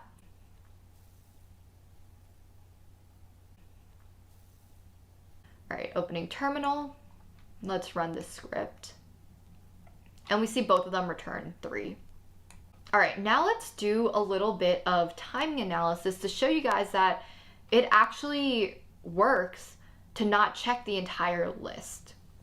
All right, so let's set length to 10,000. And so here we're gonna just build a random sorted list of length 10,000. Let's say the values in our sorted list, let's initialize it to a set first. And then while the length of this set is less than length, well, we're gonna add some random integer. And just to have bounds on this, let's do something like -3 times the length of the list, and then all the way till 3 times the length of the list. So that gives us a range of like negative 30,000 to 30,000 for our algorithm to just choose a random number and add it into this list. All right, so then after this is done, then we're gonna say, okay, make the sorted list into a list and then sort it. So that's what sorted is. So, and then we're gonna reassign this to the variable sorted list. And then we're gonna import time because, well, we're gonna wanna time how long it takes for each of those. And how we're gonna do that is we're gonna say, okay, start equals time.time, so that gets the time right now. And then we're gonna call naive search on this sorted list and get some target. And let's actually say, let's iterate through every single item in this list and try to find that item in the list. So for target in the sorted list, so that means we're going through the entire sorted list and making everything the target and then running naive search on that one target. So we're basically running naive search 10,000 times here. And the end time is going to be, again, time.time at that spot. And so then the naive search time is actually just the end time minus the start time. And so we can actually do this per iteration if we divide it by lengths. So for each iteration on average, it's going to be n minus start and then divide that by length, number of seconds. And again, we're going to do the exact same thing for binary search, but make it binary search. So let's run that. Okay, we see that naive search takes approximately like 0.443 like milliseconds. So that's 443 microseconds. Whereas binary search, I mean, it takes 6.8 microseconds. So let's compare that. That's like 6.8 compared to 400 something for naive search. So yeah, basically if you ever have to search a sorted list, never search every single item.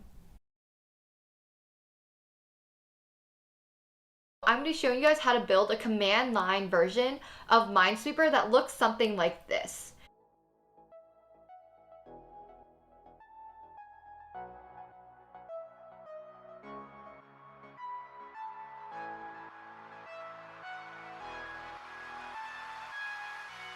We're going to be using recursion and classes to build our game. Now, before we get started, I just wanted to say that I'm building a very bare bones command line version of this game because I believe that when you're learning how to code, if you actually want to learn how to translate your ideas and algorithms into Python, the bulk of that is going to be in actually implementing the game, not figuring out how the UI works. I think that the UI, while it's important, it is somewhat secondary to actually learning the coding process and the algorithmic process that's involved with building these games.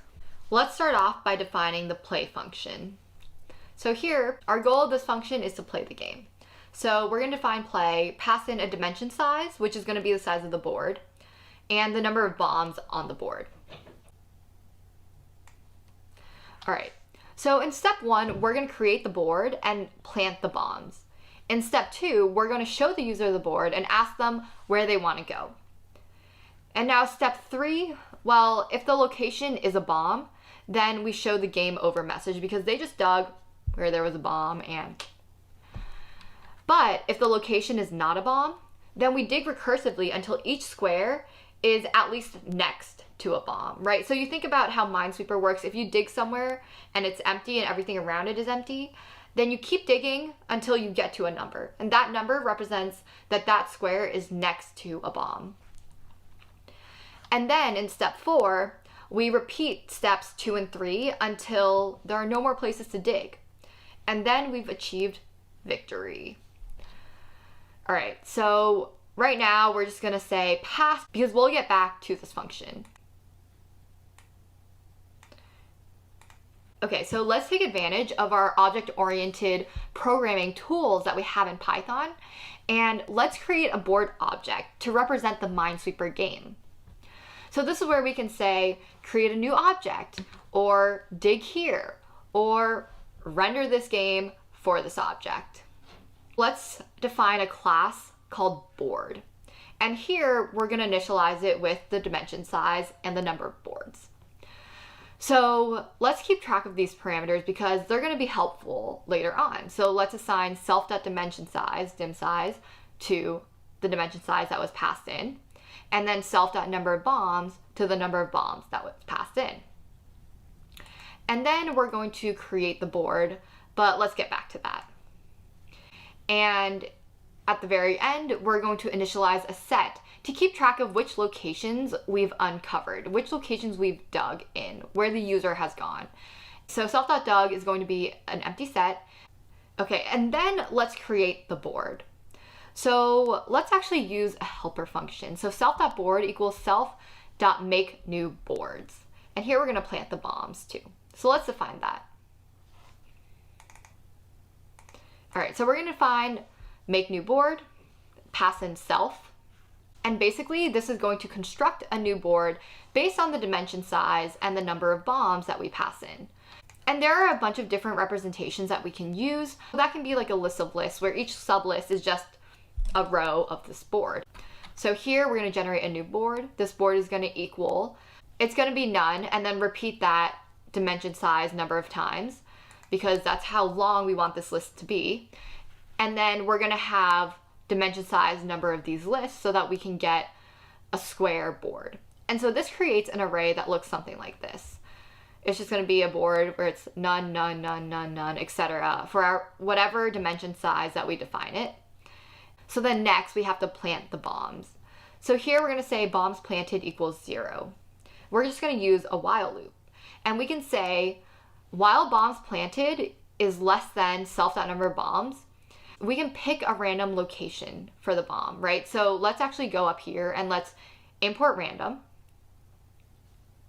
And now for the location, we're going to do random.randint and somewhere between 0 and self.dimension size squared minus 1. And so you can think about this logic as like we're literally assigning a number from 0, to the number of spots on the board, and we're assigning each spot on the board its own unique ID.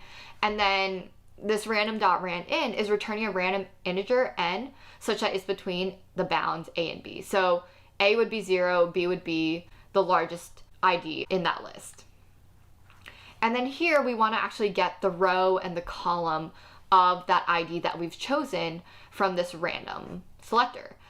So we're going to do the location and then this double slash self.dimsize.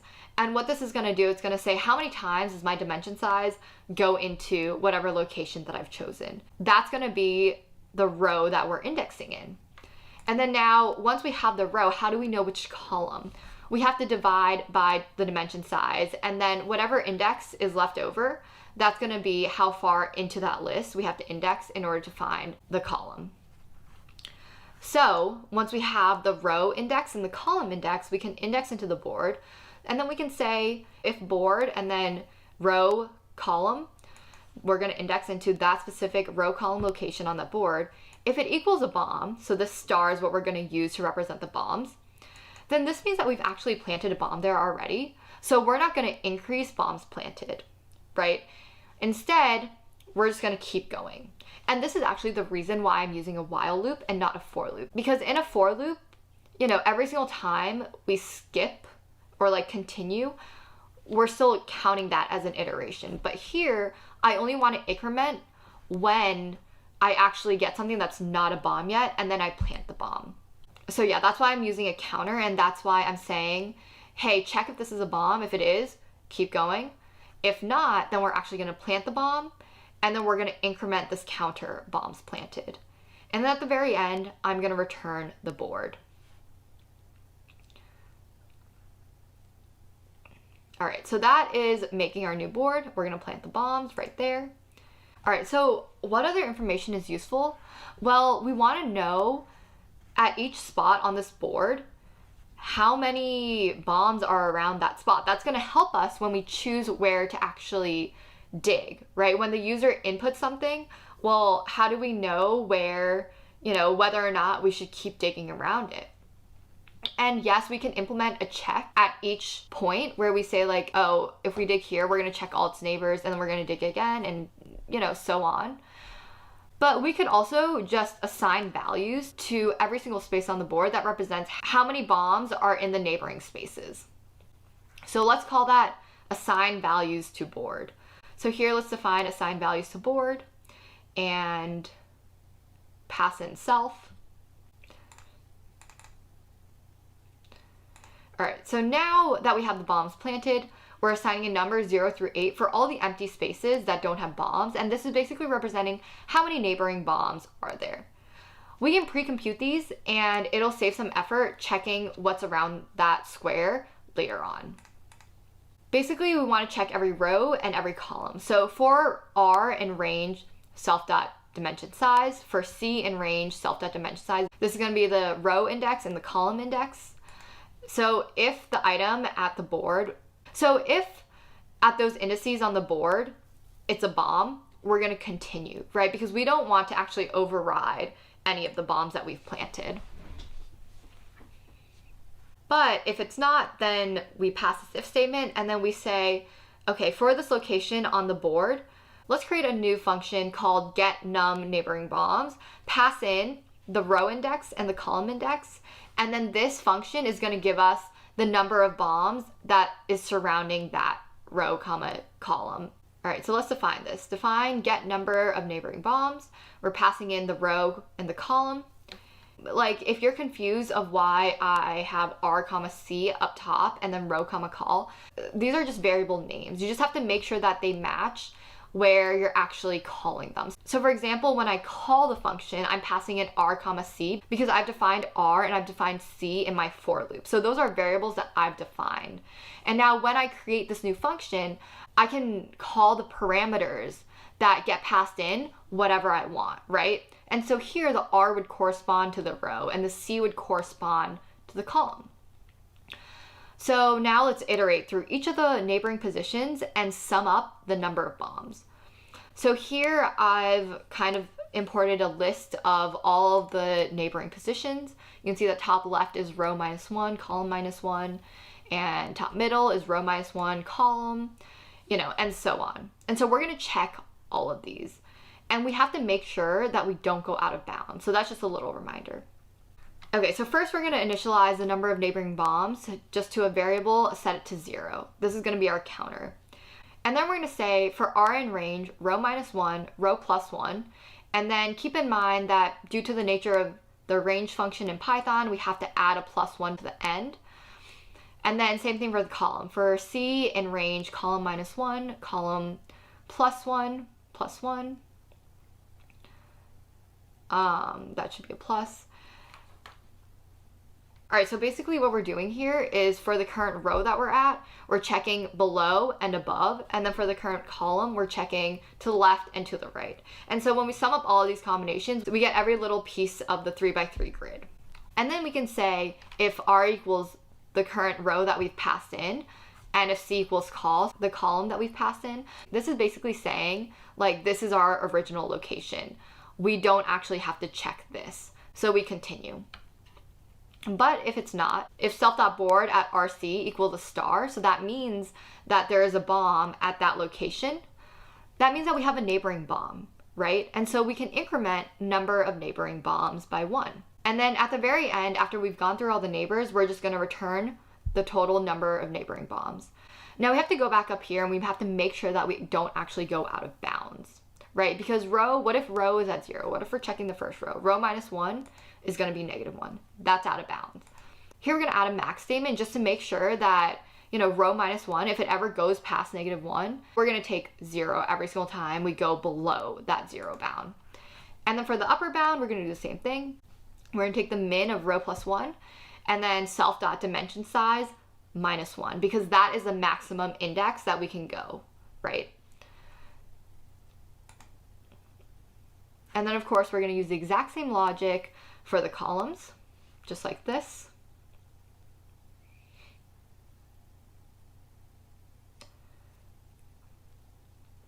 Solve some spacing stuff. And so yeah, now we've got our bounds checking and we can return the number of neighboring bombs.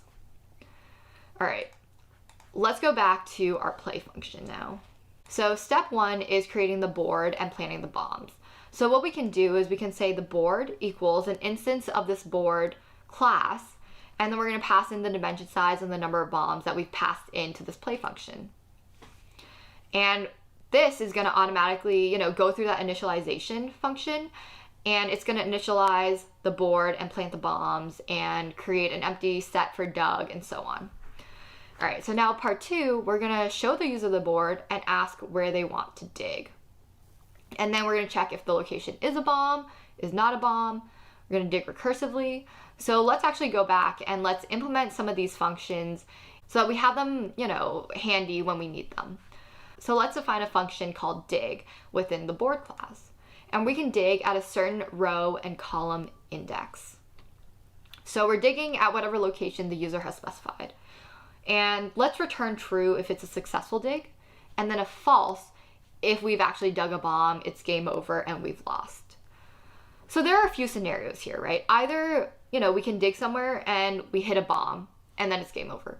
We can dig at a location with neighboring bombs and then, we finish the dig because we've uncovered a number that's not 0. But we might also be digging at a spot where there are no neighboring bombs, and in that case, we want to dig its neighbors until we actually get somewhere where there are neighboring bombs. So the first thing that we want to do when we dig at a row, column is we want to add a tuple to self.dug to make sure that we're keeping track of where we've actually dug. And then we're going to check the board at that row and column. So in our first scenario, if it's a bomb, we return false if there's a bomb dug. Now, if we check that space and it's a number that's greater than 0, that means that we've dug at a location with neighboring bombs and we finished the dig. So we just return true because we did not dig a bomb. So now if at that row and column on the board, it's not a bomb, it's not a number greater than 0, it means that that spot is equal to 0, right?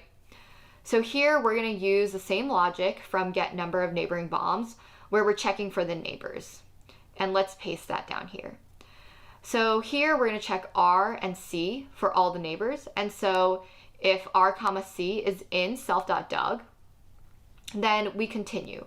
Because this is basically saying, don't dig where you've already dug. That's pointless, right? But after that, if it's not, then we dig at that location. So we pass in R comma C into this dig function again. And we continue through all of this. There shouldn't be a way where we ever get to a bomb, right? Because we should always be stopping at some square right before a bomb. So at the very end, we're going to return true. So I'm just going to add one more thing to this Minesweeper game. This __ string __. And so this is a magic function where if you call print on this board, it's gonna print out whatever this string function returns. And so here what we're gonna want to do is we're gonna want to return a string that shows the board to the player. And I'm gonna go over part of this function, but part of it was kind of just like if you inspect the code, you'll be able to tell what we're kind of doing. Okay, so first we're gonna create a new array that represents what the user should see. So let's call this visible board. So visible board is going to be, well, first let's just create an empty board just as we did above. So that's going to be our list and list, and it's going to be a sublist of size, dimension size, and we're going to have dimension size number of those lists. So now for every single row and for every single column, we're going to use this for loop again. If that row, column is in self.dug, that means the user has dug at that spot. So visible board at that row and that column is going to be whatever the actual board value is. But if it's not dug already, then this is actually just going to be a space because the user shouldn't be able to see what's at that location yet. They haven't dug there. And we're going to put this entire board representation in a string. Now, what you can do is you can just honestly return like a string.join and then just this visible board. In this code, I'm going to make it a little bit cleaner. And this is all that this stuff here is doing. It's just some formatting code. You can look through it if you want, but I'm just telling you right now that it's just completely formatting to make it look prettier and to make it print out nice. And honestly, I believe that knowing how to implement Minesweeper is a lot more important to learn than learning how to print out a representation of the game. Okay, so now if we look at steps 2, 3, and 4, well, step 4 is basically repeating steps 2 and 3 until there are no more places to dig. So that kind of sounds like a while loop to me, right? And here what we're gonna do is we're gonna say, well, while the length of board.dug, so all the places that you've dug, remember that this is a set, so there are no duplicates. While the length of this set is less than the board.dimension size squared, because that's how many spaces total there are on the board, minus number of bombs, then we're going to allow the user to play because it means that they still have empty spaces on the board where they can dig that are not bombs. So the first thing we're going to do is we're going to print the board. And we're going to ask the user, where would you like to dig? And we're going to input this as row, comma, call. So something like 0, 3. And now here I'm going to use a regex split. So that's what re.split is. It's saying input, where would you like to dig? This is going to return a string, and we're going to split that string by this regex. And so this comma is going to say, okay, detect any commas, and then this parentheses //s. Well, this is saying any white space, so any spaces that you see, and the star at the end is going to say 0 or more of those. So essentially this is saying match any part of this string that matches, just a comma or a comma space or a comma space space, whatever the user types, we're going to split that. So then we can handle something like 0, 0, 0, space 0, or 0, space, space, space, space, space 0, right? And here we have to import re. So let's go back to the top and import re so that we can split our string. Okay, so now that we've split our input, we now know what row and column the user is trying to dig. So we can assign row and column to the user input at 0 and the user input at -1. The reason why we use -1 is sometimes it's re.split has some fluff on the inside of this list. And so if we know that the row and the column are at the beginning and the end, then why not just take the first and the last item in this list? And I'm going to use int because we want these to be integers. So now let's do some bounds checking. If row is either less than 0 or greater than board.dimension size, or if column is less than 0, greater than or equal to the dimension size, we're out of bounds.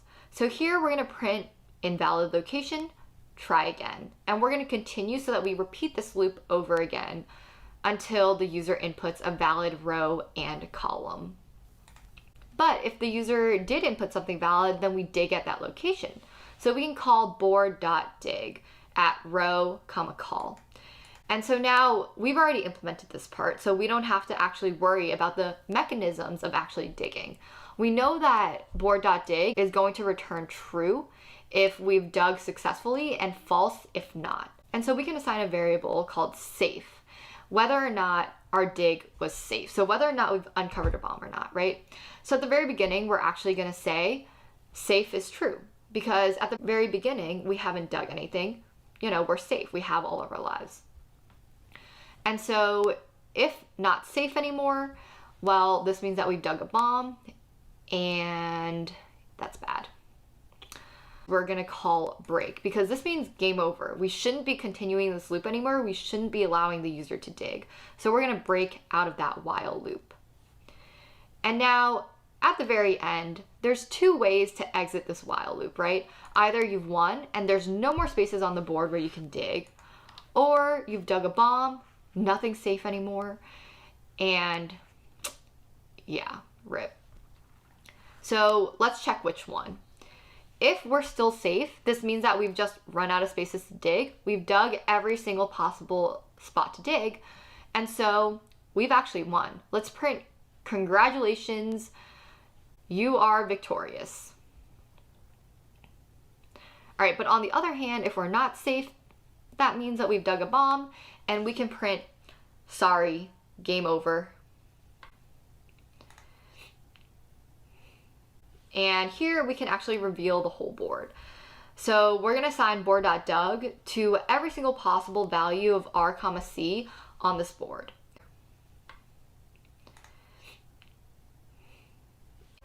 So this double for loop in this list comprehension here is just saying take every single possible r comma c value of this board and put it in this list. At the very end, we're going to print the board, and so this is going to reveal every single possible spot. Now let's call the play function to actually play the game. And we're going to put this in a name equals main if statement because this is just good practice. It's basically saying, like, if you have a massive project but you only want to run this file, the stuff underneath name equals main will only run if you type in python3 minesweeper.py. If you have a bunch of imports from a bunch of other files, it's not going to run any of the code under name equals main in those files. You're only running what's under name equals main in that one file. All right, so let's play the game. First, let's dig at, 0, 0. So here you see that we've dug at 0, 0, it was 0. So that means that, there were no bombs nearby. And so we kept digging until, there were some bombs nearby. So for our next spot, let's just do 4, 6. And then let's try that bottom right corner, so 9, 9. And you'll see that this actually dug a lot. So it recursively dug everything that you see that's 0. It dug until it hit some spot that was not 0. And if we look at this spot right here, 3, 7, well, this is actually, very clearly a bomb, right? So let's dig there on purpose. So we dug at 3, 7, and it says, sorry, game over. And it actually reveals that, yes, this was a bomb. And this was the entire map of our game to begin with. There you have it, a command line version of Minesweeper.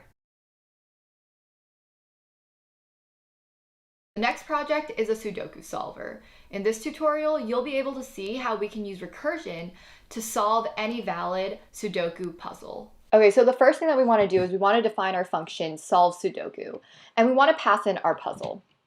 Basically, this function is going to solve Sudoku using a backtracking technique. So our puzzle that we pass in is a list of lists, where each inner list is actually a row in the Sudoku puzzle. So basically this represents the 9x9 puzzle. And we're returning whether or not the solution exists. But in this code, remember how lists are mutable. So we're actually mutating this puzzle to be the solution if the solution exists. So the first step is I'm actually going to see where on the puzzle I can go.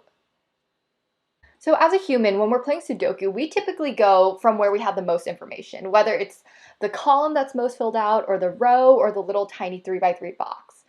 But because we have a computer, we don't have to do that. What we can do is we can assign a number to any open space on the board, and then we can try essentially every single combination as long as it's valid.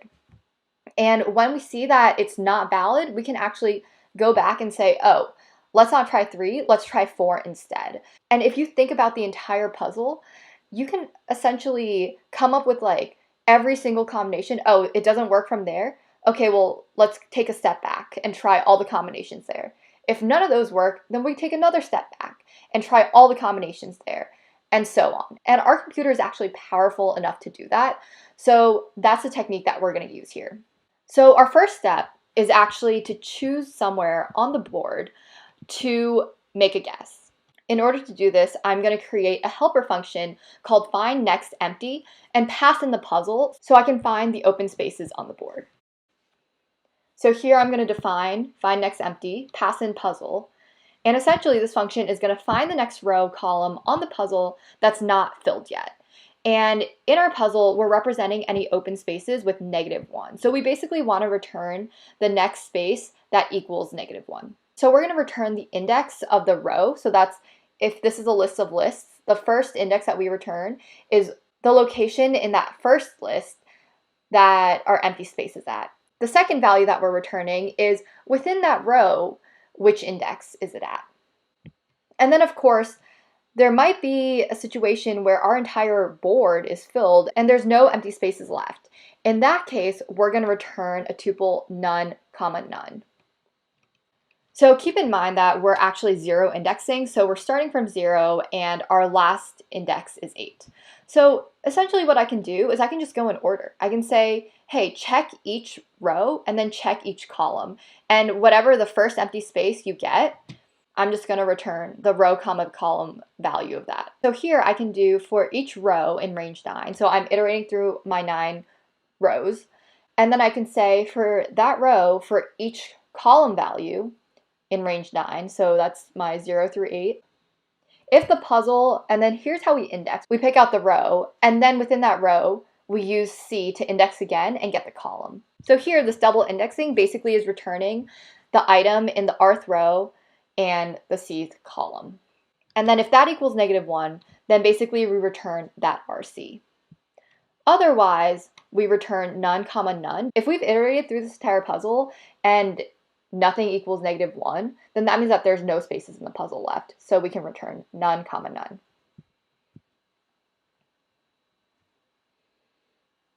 Okay, so then the second step from there is, well, if there's nowhere left, we're going to be implementing some validation checks of like whether our guess is actually valid or not.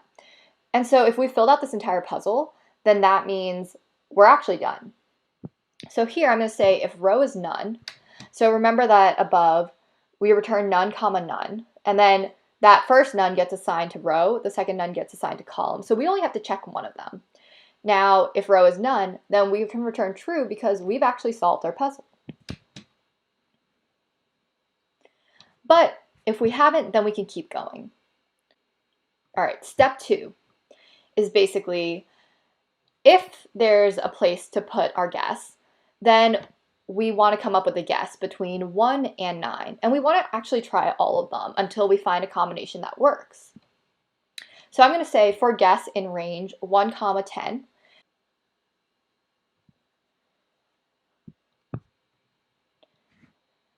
we start the next step, step 3, which is checking if this is a valid guess.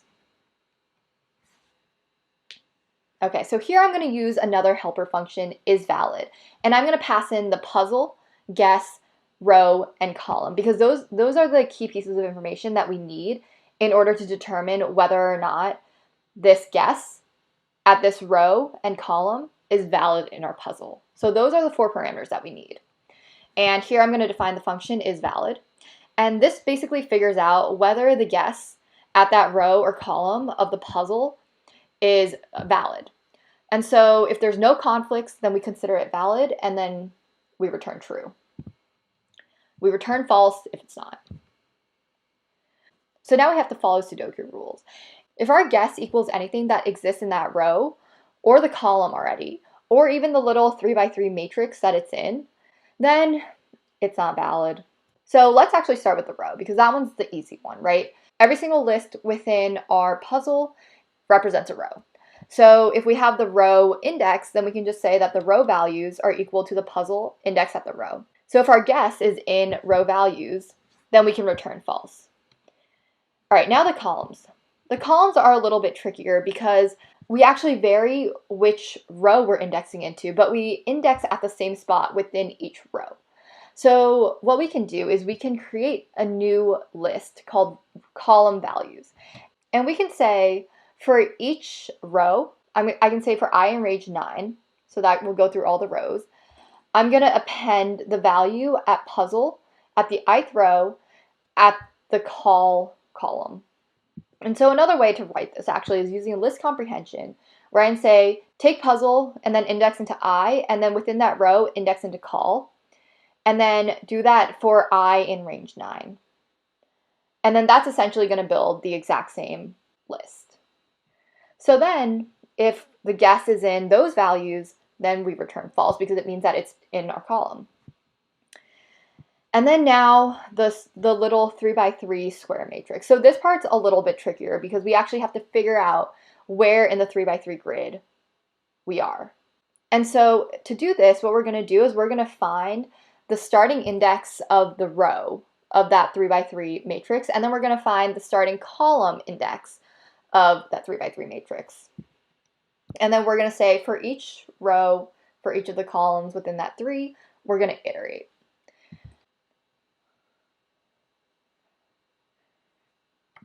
So what we can do in order to find this is actually take the row index and divide it by 3, but throw away the remainder.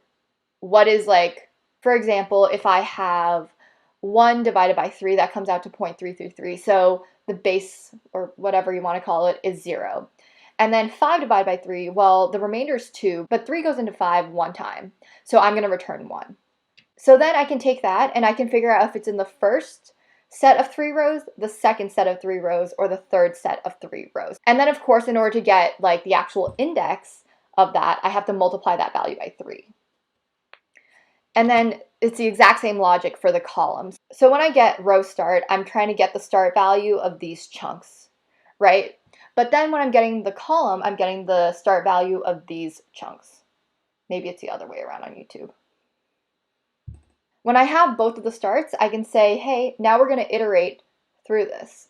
So I can say for R in range, row start, comma, row start plus 3, because we want to iterate through the 3 rows. For C in range, call start to call start plus 3, because we want to iterate through 3 columns. If the value at the puzzle equals our guess, so that means our guess is already in this 3 by 3 matrix, so we just have to return false. And now at the very end, if we've passed all of these checks and we haven't returned false yet, that means that, well, it is valid and we can return true. All right, so let's close those functions. Okay, now back to our Sudoku code. So if is valid is true, then we want to actually place that guess on the puzzle at that row, comma, column. So what we can do is we can say puzzle, index at the row, index at the column is now equal to our guess. So we're actually mutating this puzzle array. So now in step 4, we're going to recursively call our function.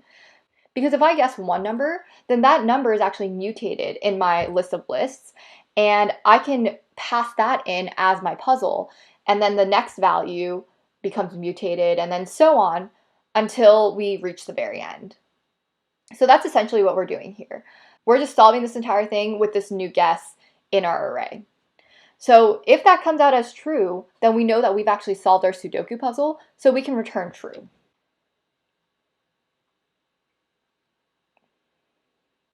But of course, there's also the case where this is valid check might not be valid. And there's also this case of, well, what if we didn't solve the Sudoku when we tried that guess in the row and column? So then in this case, we actually need to backtrack. We need to say, hey, so this guess was wrong. Let's reset it and move on to the next guess. So here I'm going to say puzzle row call equals -1 because we didn't successfully place anything there. So we're essentially just resetting the value at this row and column. And now you can imagine this for loop is going to go over, all the possible values, 1, 2, 3, 4, 5, 6, 7, 8, 9, for every single empty spot along this entire puzzle, right? So that means we're literally trying every single possible combination for the Sudoku.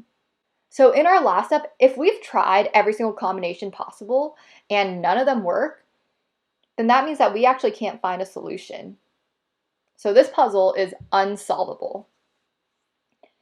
And then we're going to return false.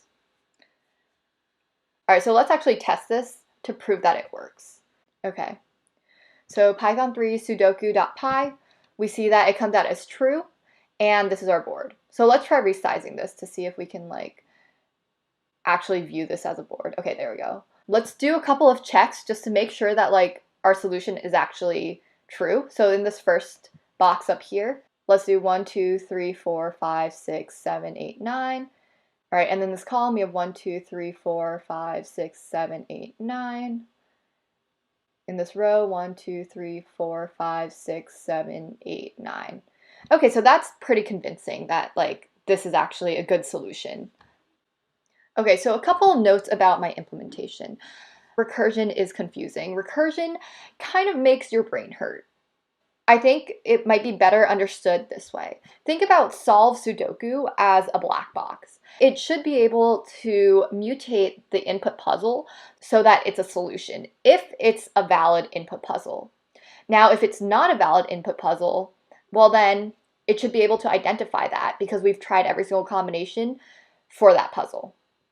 So when we make a new guess, we can pass this new guess as a puzzle into our solve Sudoku function. And if it's solvable, then we know that our guess was a correct guess and we've actually reached a solution. Now, if it's not solvable, well, then we know that that guess that we passed in, it's not a solvable Sudoku solution. So we can say, okay, that wasn't the right guess. So now let's move on to the next one. And this is how we kind of go through this entire puzzle and mutate the Sudoku array that we originally pass in to be the correct answer. I hope that clears things up for you guys. This next project is going to deal with editing images in Python. I've prepared some starter code. If you go to this link down below, the one that's for PyPhotoshop, you can click this download code. You can either download the zip file or you can git clone it if you know how to do that. And let's take a look at what's in this code. So here I've prepared for you a lake and a city image. And so we're gonna actually be editing these images and doing like cool things on those using Python. So in the png.py file, this is some code that Johan Rochol put together, and I just copy and pasted this from online. Essentially what it is it's a PNG reader and a writer. And what that means is, well, the writer is a PNG encoder in Python, and then the reader is a PNG decoder in Python. So it takes a PNG image and it decodes it into like a Python array. And vice versa, for the writer, it takes a Python array and it writes it to a PNG file. Pretty cool. All right, so now in this image class, this is some code that I've prepared for you. And we can see in this initialization, you can either initialize it with X pixels, Y pixels, and num channels, and that will initialize to an empty array of zeros, or you can import a file, and this image will represent whatever file that you've imported. So here we have the input path and the output path. These are just the folders for the inputs and the outputs. And here we have a checker to see if the user has actually passed in X pixels, Y pixels, and num channels. So if it has, we assign those values and then we create an empty array essentially. By the way, number of channels just means like, for example, typically when we work with images, we work with RGB channels. So that's red, green, and blue. And so that's 3 channels. That's what we're going to be using today. And then X pixels and Y pixels will describe the size, the actual physical size of the image. So here we're initializing these to all 0, and this is going to be a numpy array of the size X pixels, Y pixels, num channels. So you can think of this command as kind of just creating a 3-dimensional matrix with dimensions X pixels, Y pixels, num channels, and it's initialized to all 0. That's essentially what self.array is initialized to when you pass in X pixels, Y pixels, and num channels. So if there is a file name, then we actually read that image from this helper function, read image, and set that to the array. And then X pixels, Y pixels, and num channels will set to that array .shape. At the very end, we're going to add this else statement because if the user hasn't passed in X, Y, and num channels, or if they haven't passed in a file name, then we're actually going to raise a value error saying you have to input one of those options. Okay, so let's go over the read image function. So read image, you have to pass in a file name, and this gamma, you don't have to worry too much about that. It's just a way to encode and decode it so that your operations are not exactly linear. And so here I'm using PNG reader. This is from the PNG file, and I'm passing in the file name. I'm gonna read it as a float. And then here we're just gonna do a bunch of like resizing things. I mean, I've given you guys these functions for a reason. It's because I don't think that they're critical in understanding how the actual photo manipulation works. So then in this write image, so this function call will write whatever this image represents to a PNG file. And we're clipping it to between 0 and 1. The reason for that is because when we transform it back into the output file, we're gonna scale everything from 0 to 255. And so we're gonna do a little bit of reshaping and write it out to the output file using the PNG writer. And we're gonna resize this array because we did a little bit of reshaping, but we wanna keep it in the same representation, right? We don't wanna actually mutate our representation of the array. So down here, we're just gonna do a quick test to see that this like import and export works. So we're gonna call image equals image.filename, and let's use the lake. And all we're gonna do is we're gonna write to the output file, we're gonna write image test.png, and what we should see is that test.png should be identical to lake.png because we haven't manipulated the array at all. So let's try that.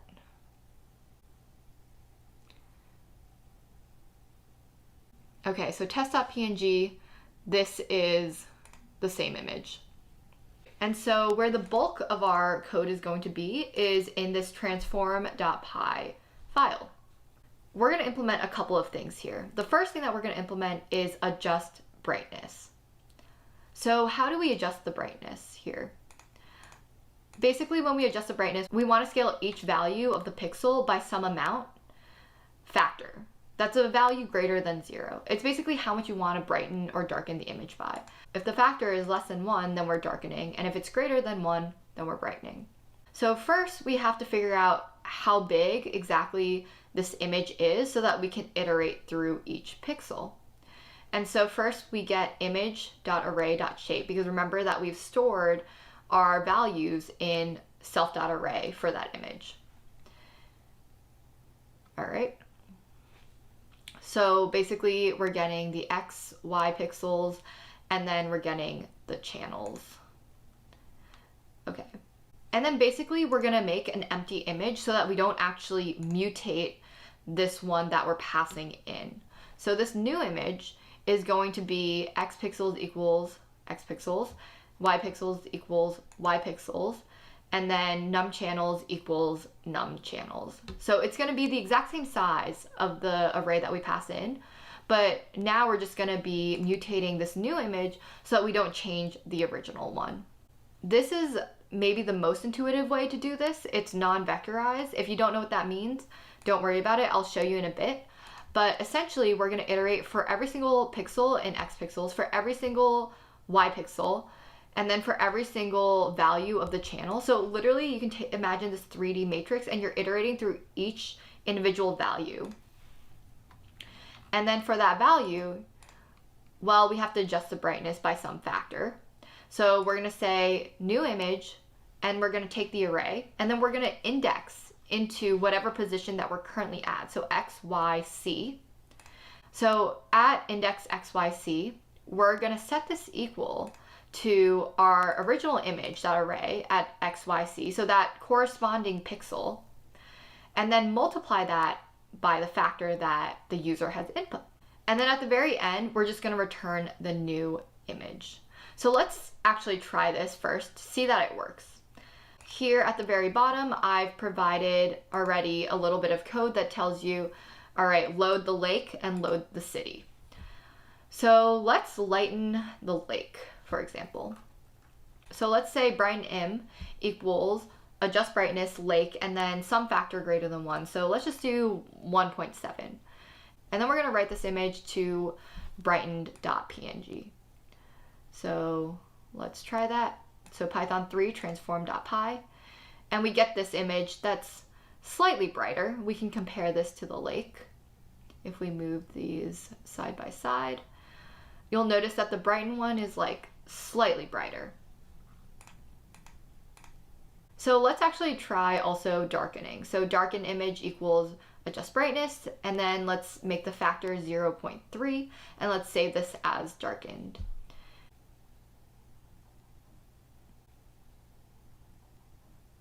And now running that again, all right, we get the darkened image here. So we can tell that this is darkened from our original image. And let's compare these side by side again.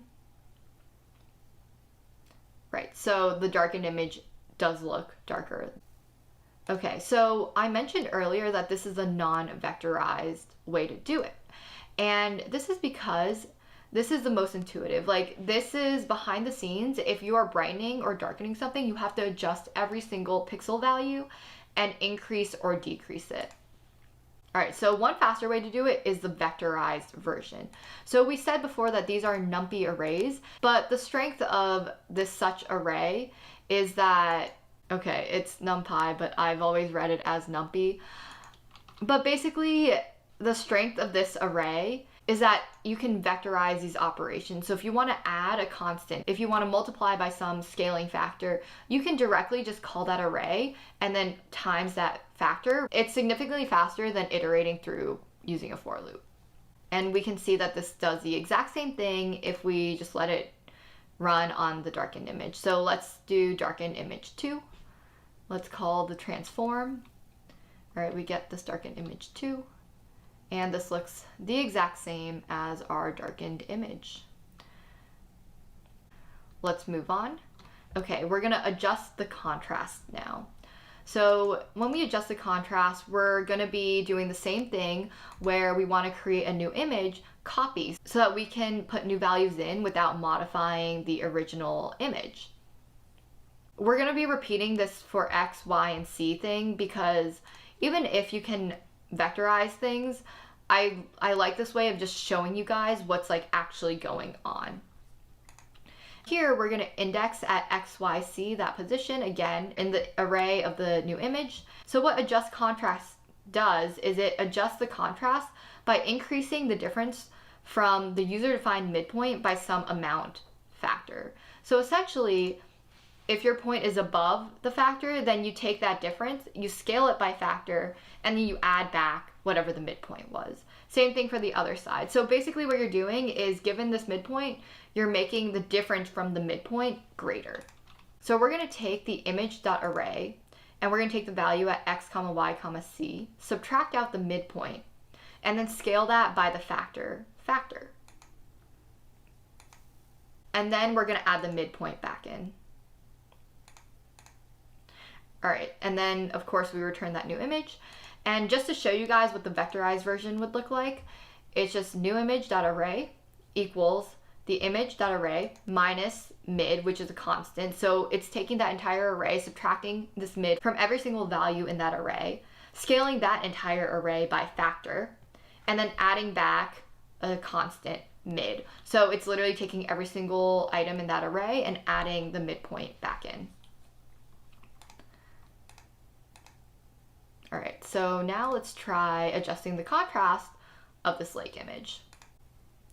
So let's do increase contrast equals adjust contrast, lake 2, because remember the higher the scaling is, the more the contrast we have, right?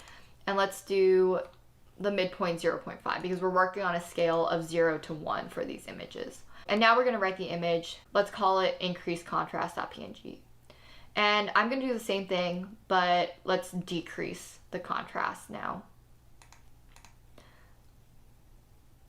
So I'm just gonna do the same thing, except instead of 2, I'm gonna pass in scaling factor 0.5. And here, let's just call this decrease contrast, and we're gonna write this to decreased contrast.png.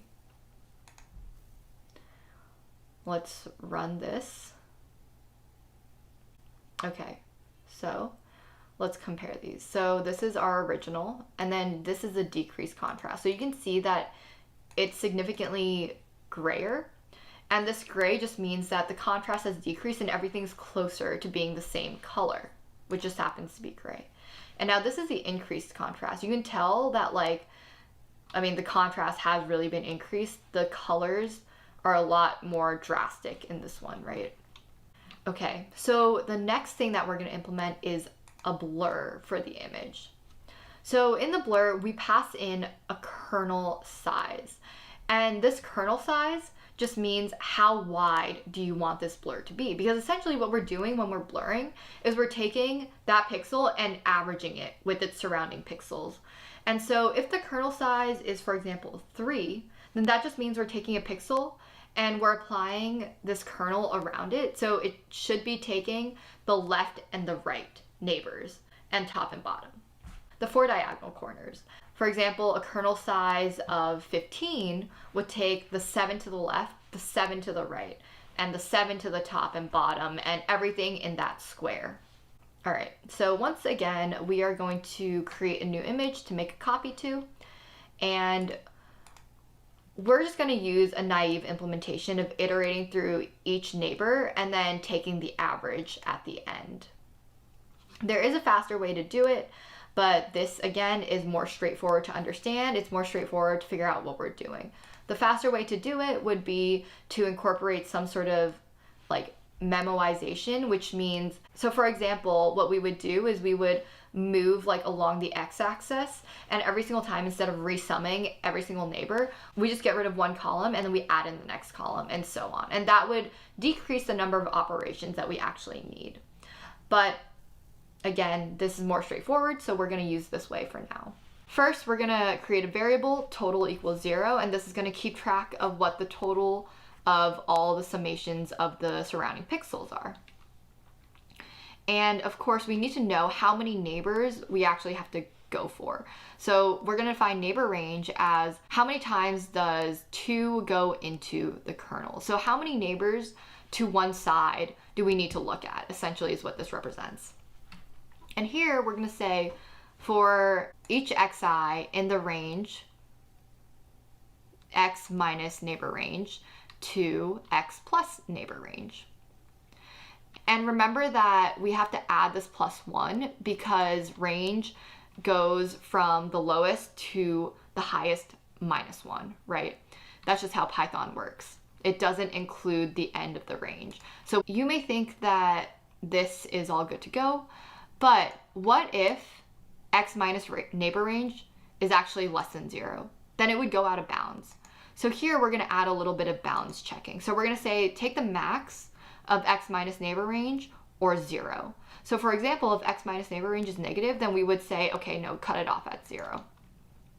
And same thing for x plus neighbor range. We want this to be the minimum of the maximum value that we can take, which would be x pixels minus 1. And the reason why we do -1 is because x pixels is the length, right? And we have to subtract the 1 because that's the highest possible value that we can actually index into. Remember that Python, we do 0 indexing. So then again, we're going to do the same thing for the y neighbors, and we're going to keep these bounds because they are the same, but instead of x pixels, we do y pixels, and then we do y plus the neighbor range. Every single time we go through a new neighbor, we want to add that value from the passed-in image to our total. And then at the very end, we can say our new image at that specific index is equal to the total and then divided by the total size of the kernel. So how many things did you just sum over? We have essentially a box of size 9, right? 9 elements in that box. So we have to square our kernel size and then divide our total by that. And so that just gives us the average value over that pixel and its neighbors. And then we return this new image. Okay, so I'm actually gonna run this blur on the city because the city, it has more lines in it. It's more obvious if it's blurred. So let's do a blur with size 3. Blur 3 equals blur city, comma 3, and then we're gonna write image and call it blur K3. And now I'm gonna do the same thing with a kernel size of 15, just so that I can show you guys the difference between using a kernel size 3 for a blur and using a kernel size 15 for a blur. So let's run that.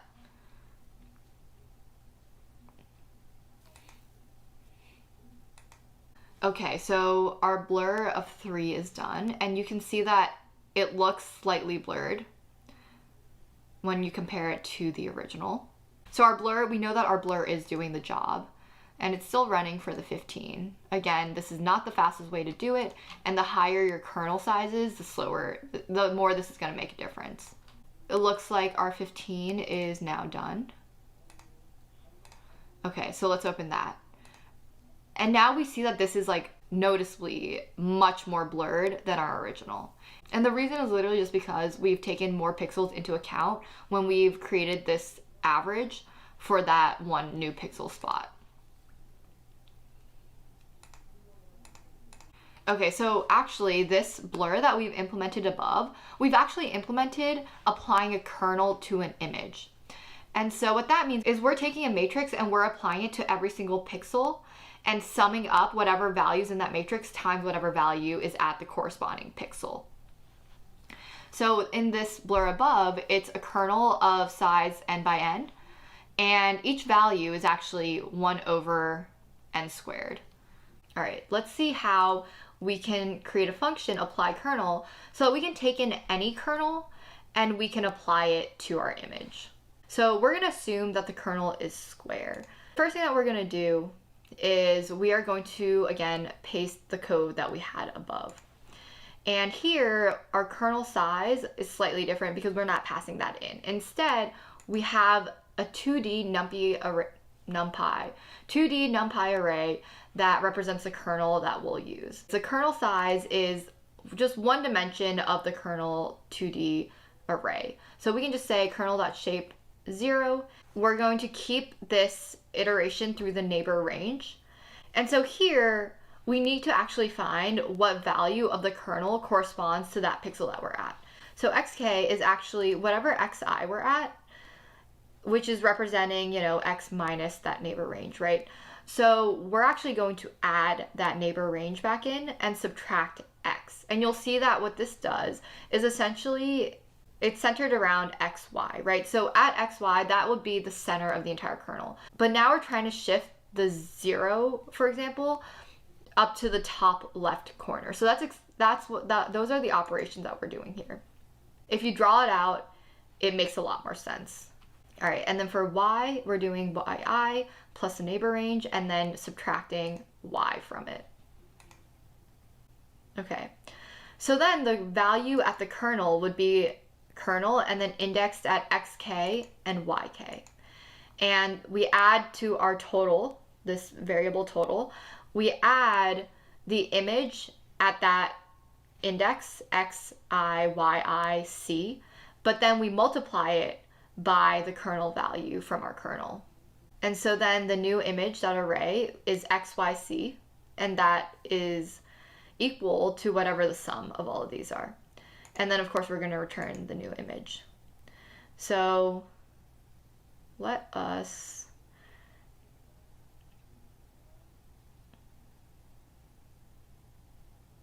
So I'm gonna show this to you guys on an edge detection kernel. It's called the Sobel kernel. So in the x direction, it's going to be this array: 1, 2, 1, 0, 0, 0, -1, -2, -1. And this y kernel will be the same, except there will be some values that are switched. So I can write this in a 3D format that's a little bit easier to see. And so we're applying this over every single pixel in our image. And now here's the y's. All right, so you see these are almost the same thing, right? Let's apply this kernel to the city. So let's call that Sobel X, apply kernel, city, and then Sobel X kernel. And then we're gonna write this to edgex.png. We're gonna do the exact same thing for the y kernel. And now you'll see why I call these x and y. So let's run this. We go here and we look at the city on one side. And now let's look at this edge x. So you can see that this edge x really, like, I mean, look at that horizontal line right there. It's an X edge detection filter. And now let's take a look at edge Y. So you can see how this one really highlights the Y edges, right? The edges in the Y direction. It would be really cool if we could just put these together and create an edge detection filter. And that's exactly what we're gonna do next. We're gonna combine these, make an edge detection filter for our image. So here, we're gonna combine images, image 1 and image 2. So one thing here is the size of image 1 and the size of image 2 have to be the exact same thing. The arrays have to be the exact same dimensions. And we're gonna, again, copy this shape and create a new image. And we don't need any of that kernel stuff. But basically what we're gonna do is we're gonna take the value from image 1, square it, the value from image 2, square it, add these two together, and then take the square root of the sum. We have x, y, and c, and index at the new image is going to be, it's going to be whatever is at that index in image 1 squared plus whatever is at that index in image 2 squared, and then the entire quantity square rooted. So this to the power of 1/2 is just square root. And at the end, we're going to return new image. And up here, we are getting an error because this should actually be image 1 or image 2. It doesn't matter. They should be the same shape, right? We said that like when we defined the function. Let's try it on Sobel X and Y. So uncomment some of this stuff. And at the very end, we're going to do Sobel XY equals combine images Sobel X and Sobel Y. And so then Sobel XY dot write image, and let's call this edge xy.png. Alrighty. So let's run this.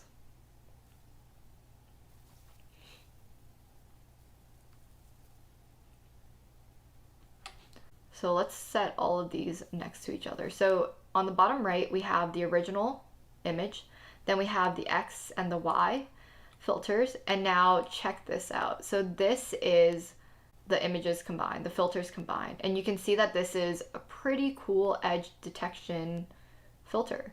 And let me try to actually like zoom in, make this a bigger image. So this is our image, and check that out. I mean, you see all the edges in the image, basically. Pretty cool. Look at that skyline.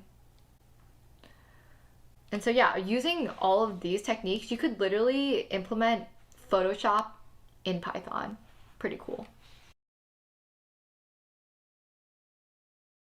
So the last project I have for you guys is what I call Graph Composer. And it's kind of like an introduction to AI. The idea of Graph Composer is derived from a Markov chain. And so in a Markov chain, you have a node that represents a value. And it has an arrow pointing to maybe another node that represents another value. And that one might be pointing to another node, which might point back to the first one, and so on. So you kind of create this entire network of nodes and directed edges with weights. In our Graph Composer, what we're going to do is we're going to take a text file, and we're going to transform every single word in that text file to a node. And then we're going to connect it to whatever words follow that specific word. So here's a little snippet about how these Markov chain graph models actually work. Given a text, I can generate a graph from the text where all of the words are represented by vertices. And then there's a directed edge from each word to the word that follows in the text. Now, the weight of the edge would just be the number of times that the new word follows the word that you just connected it to. So let's take an example sentence. How about, I am subscribed to Y cubed and I am loving it. So here we can take the letter I and we can make it a vertex. And now we can connect an edge with weight 1 to am, because am follows I one time so far. And then subscribed, we are connecting subscribed to am with the directed edge of weight 1 to Y cubed and. Okay, so now things get a little bit interesting because after this last and, it goes back to I. We already have a vertex representing the word I on our graph. And so and is going to connect directly to that vertex that's already in the graph. Okay, but then we have another occurrence of I am. So instead of creating another vertex for am, we're going to increase the value, the weight of that edge that's currently there. So instead of 1, we're turning that into 2.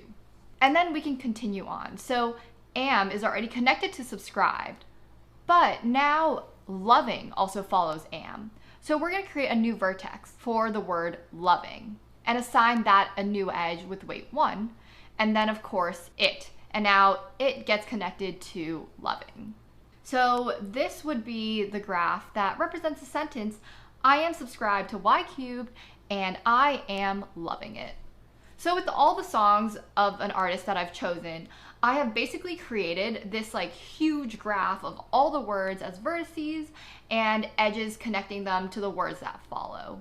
Okay, so now in order to generate my poetry, I can randomly choose a starting word by randomly choosing a starting vertex. And then I can traverse the graph based on the edges. So these edges are kind of rules for which word you can go to next. You can only follow the arrows. So here's an example of what I mean by that. Let's take the graph that we just saw. And let's say that our starting word is Y. So I'm at Y. There's only one arrow out and it's to cube. So my generating thing is going to be Y cubed. And, because and is the only word that follows cubed. And then of course I, because I is the only thing that follows and then am, right? So Y cubed and I am. Well, now we have two arrows out of am. We have an arrow to subscribed and an arrow to loving. We can actually choose either of these paths. And in my script, I've left that up to randomness. So that's where these weights come into play. These edge weights come into play. The higher weighted an edge is, the more likely that path will get chosen. And this is how I can generate these sentences all stitched together. I'm going to show you guys how to actually implement this in Python. First thing that we're going to do is we're going to go to this code that I've already prepared for you. What you can do here is you can download the code over here. You can download it as a zip file, or if you know how to git clone, go ahead and do that. Let's take a look at what's actually in these files here. I have two empty files, compose.py and graph.py. Under songs, I have a bunch of text files that represent song lyrics, and we'll get to those a little bit later. But basically, we can generate lyrics using our little Markov chain model. I also have under texts this Harry Potter Sorcerer's Stone text file. And so we'll be able to see how we can actually generate some text based off of Harry Potter as well. And in lyrics.py, you guys don't really have to worry about this. This is just a scraper that, you input some songs and then the artist's name, and it'll scrape Lyrics Genius for those lyrics. Basically, it'll download those lyrics and save it in the files that you guys saw before. So graph.py and compose.py are empty because, well, those are the things that I'm going to show you guys how to implement. Let's start with graph.py. Also, guys, just letting you know that in this tutorial, I will make mistakes. I wanted to show you guys this because I wanted to let you know that it is very, very normal to have bugs in your code. It's very normal to make mistakes. And the important part is to actually know how to fix them. So just keep that in mind while you're watching this tutorial. Okay, so in graph.py, this is where we're actually going to have our Markov chain representation. And we know that in this Markov chain, we're probably going to need randomness. So let's import random right now. We're going to define the graph in terms of vertices. Naturally, let's create a class called vertex. First thing that we're going to do, we're going to initialize it. So define init, and we pass in a value. Now this value is going to represent our word from the text. Here we can set self.value equals value. So whatever the vertex.value is, that's just going to be the value. That's going to be the word that it represents. And here I'm going to have a dictionary called adjacent. And what this adjacent dictionary is going to do, it's going to keep track of, which vertices are connected to this vertex. And so those are going to be our keys. And then the value of that node is going to be our weight, the weight of the edge from our current vertex to the adjacent one. Let's create a function called addEdge2. And so we have to pass in a vertex because we need to know which vertex we're drawing the edge to. And let's create a weight of 0. We can allow the user to manipulate the weight, so let's pass in the weight, but we can set it to 0 initially, just in case they don't want to pass in anything, right? What we're going to do is we're going to put this vertex in the adjacent dictionary, and the value is again going to be the weight. So this is all we have to do. Every single time we're parsing our text, whenever we see a word go to another word that's already in its adjacent, what we want to do is we want to increment that edge, right? So here, we pass in the vertex, and then we can say self adjacent vertex equals self.adjacent.get vertex comma 0. And so this .get is just saying if this vertex is a key that's currently in self.adjacent, we're going to get the value of that vertex. If it doesn't exist, then we're just going to default make it 0. And then we add 1. And so this add edge to is basically adding an edge to the vertex that we're inputting with some weight. Whereas this increment edge, we're incrementing the weight of the edge from our current vertex to whatever vertex that we give it. All right, now that we have a bit of our vertex representation, we can put this together in a graph. So let's create another class called graph. And we're gonna, of course, initialize this. And we're just gonna initialize this to an empty dictionary of vertices. And the reason why we do that is so that whenever we encounter a new word, we can look it up in this dictionary and then get the vertex object from this dictionary. So this is going to be a string to vertex mapping. All right, so let's define a function getVertexValues. And this is basically saying, like, what are the values of all the vertices? In other words, let's just return all the possible words that we have in the graph. So what we can do is we can return the set of self.vertices.keys, and this is just going to return all the words that we've encountered so far. And then we can create a function to add a vertex into our graph. So like, for example, whenever we encounter a new word, we want to add a vertex. So when we create a vertex, we of course have to pass in a value. That's going to be the word that it represents. We're going to do self.vertices value equals vertex of that value. So we create a new vertex object and we're putting it in this string to vertex mapping. And of course we want to define get vertex because sometimes we'll just have a word and we want to get the vertex object that it represents. So if we pass in the text, the word value, well, okay, we want to return self.vertices and then whatever is at that value, right? Because in this dictionary, we're mapping it to the vertex and returning that object. But what if the value isn't actually in the graph? So in that case, what we want to do is we want to actually add it in, because if we're asking get vertex of that value, well, it doesn't hurt to ever add it. So if the value is not in self.vertices, we're going to call self.addVertex that value. We're just going to create a new vertex for that value. And then of course return it afterwards. And the most powerful part of this Markov chain is that when you're at a node, you can say, okay, get next word, but based on these weight mappings. Here we can create a function called get next word and pass in the current vertex. And what it's going to do, it's going to first find whatever vertex object corresponds to that current vertex. So we can say self.vertices and then the current vertex.value. And now let's create a function called next word under this vertex object. And what we're going to do is we're going to randomly select a next word, but based on weights. All right, so if we actually go to look at the random documentation, we see that there's this function called random.choices where you pass in a list, give it some weights, and it'll actually choose randomly, but based on the weights. So we're going to use that idea here. Let's return random.choices and pass in self. Okay, but then how do we know, what do we even pass in, right? Let's introduce this concept of a probability map.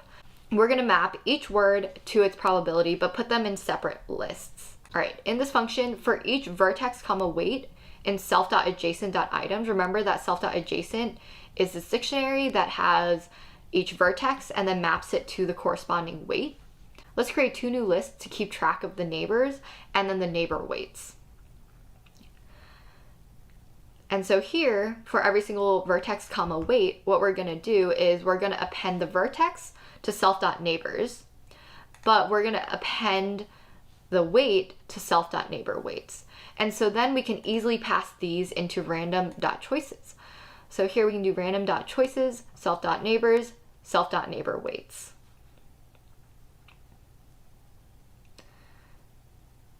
Alrighty. We actually see that random.choices returns a list. So we'll have to index and get, it's a list of size 1, but we still have to get the first item in the list. So we have to index at 0. Now we can get our next word. But where are we generating these probability maps? Under graph, we can create a function called generate probability mappings that'll get all the probability mappings of every single vertex. Here we're going to say for every vertex in self.vertices.values, well, what we're going to do is we're going to call that vertex and we're going to say, hey, get the probability map. And so then as soon as we call that function, every single vertex will be initialized with the probability map. And that is our graph representation. So now let's move over to compose.py. Let's think about what we actually need to do here. Well, we need to get the words from the text, right? And we need to create a graph where the values of the vertices in that graph are those words. And then for X number of words that's defined by the user, we need to get the next word, and then we'll just show those results to the user. So let's put all of these inside a main function. Let's start with step 1, getting the words from the text. We can create a function called getWordsFromText, very original, and pass in the path to whatever text that we're trying to get the words from. We can use this command with open text path, comma R stands for read, as f. Well, we can read everything in that text if we call f.read and assign that to a variable text. So this is going to be a string. And now what we want to do is we kind of want to split across all the white space and then join it with one single white space. So what this is going to do is, like, if there's like multiple lines, like, you know, indents, whatever, it just creates, like, it gets rid of all of those and replaces it with a single space. So text.split is going to split all of that, you know, white space, whatever it is, tabs, spaces, enters, and replace it with a space. So for example, text that looks like this would become text that looks like this with only spaces.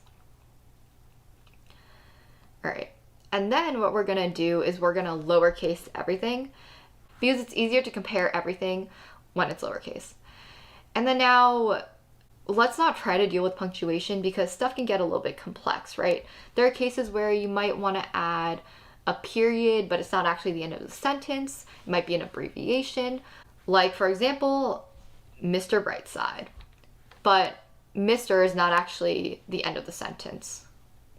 So what we're gonna do here is we're just gonna remove all the punctuation. And we can do that by calling string.makeTrans, that's make translation. String, we can import string, that's the Python package. String.punctuation is just gonna be, you know, any of the punctuation that you can see in a string. And what we're going to do is replace that with empty strings. So here, something like hello, it's me might become hello, it's me. And then, of course, we want to split all the words, and we're going to do that by just splitting on spaces again. So we can call text.split. Then we're just going to return the list of words. So return words. So under step 1, we can say words equals get words from text, and then pass in the path to, for example, let's use Harry Potter. So text/HP Sorcerer's Stone, that's the name of the text file, .txt. That's our step 1 right there. Now the next thing we want to do is make a graph using those words. So let's define a function, makeGraph, and pass in the words. Here we have to import the graph and the vertex from this graph.py file. So up here from graph, import graph, comma, vertex. And then G, let's assign this to a new graph. And for each word in words, we're gonna check that the word is in the graph. And if it's not, then we add it. And so when we're going through this words list, if we come across a new word, then we want to check the previous word if it exists, which it should unless you're at like the very first word in the whole paragraph. So if there was a previous word, then we add an edge if it didn't already exist in the graph. Otherwise, we increment the weight of the existing edge by 1. And then we set our word to the previous word and we iterate.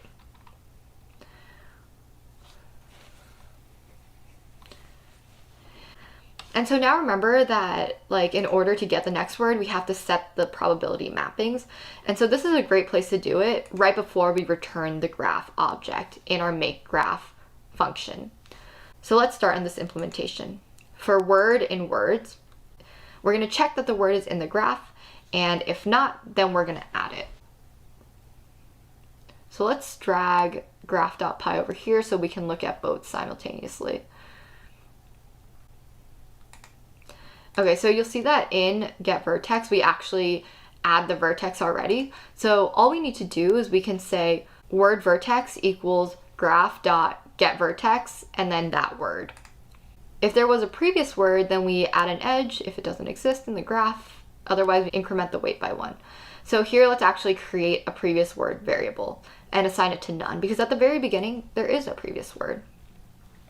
Here, we're going to check if previous word, then previous word dot increment edge word vertex, right? Because what this is going to do, it's going to increment that edge between the previous word and the word vertex by 1. And here the increment edge already does that for you because we've implemented that in our vertex already. Now here all we have to do is set previous word equal to whatever this word is so that in our next iteration we have access to the previous word. And we keep doing that for all words. And at the very end we can say g.generate probability mappings, generate all the probability mappings, and then return that graph.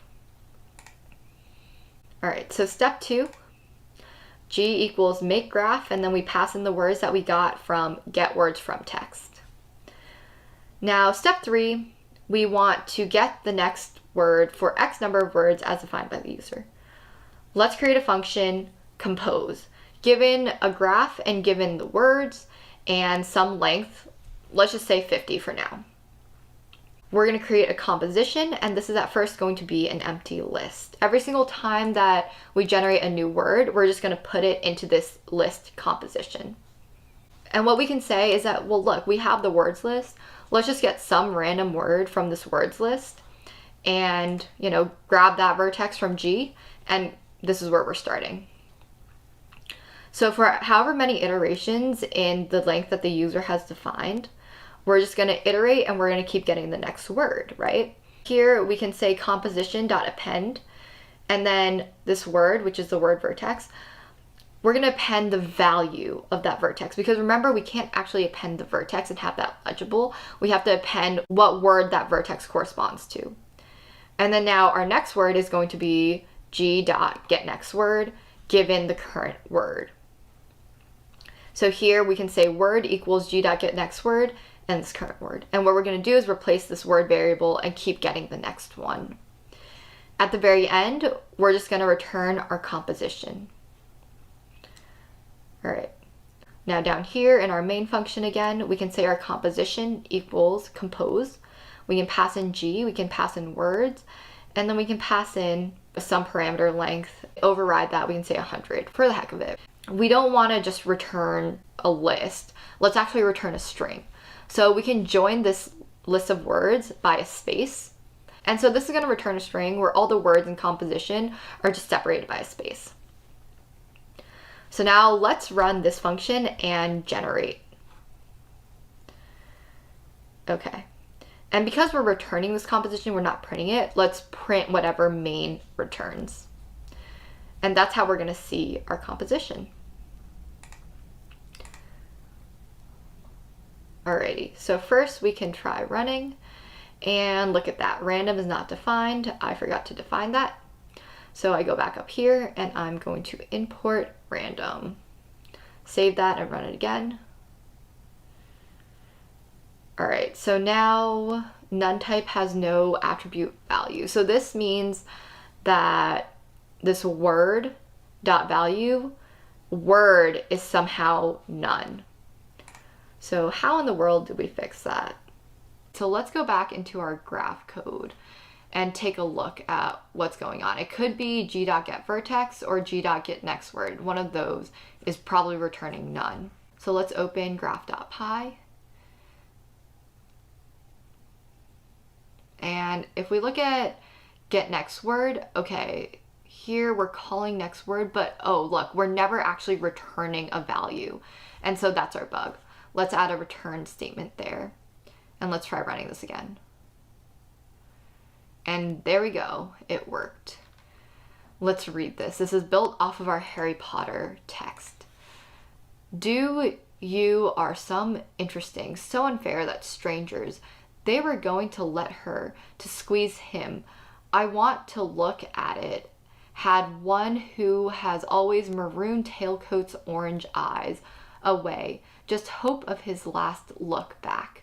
To anyone else is very well. No answer. Professor Quirrell had been a bundle of white, a clear field. Harry, Ron.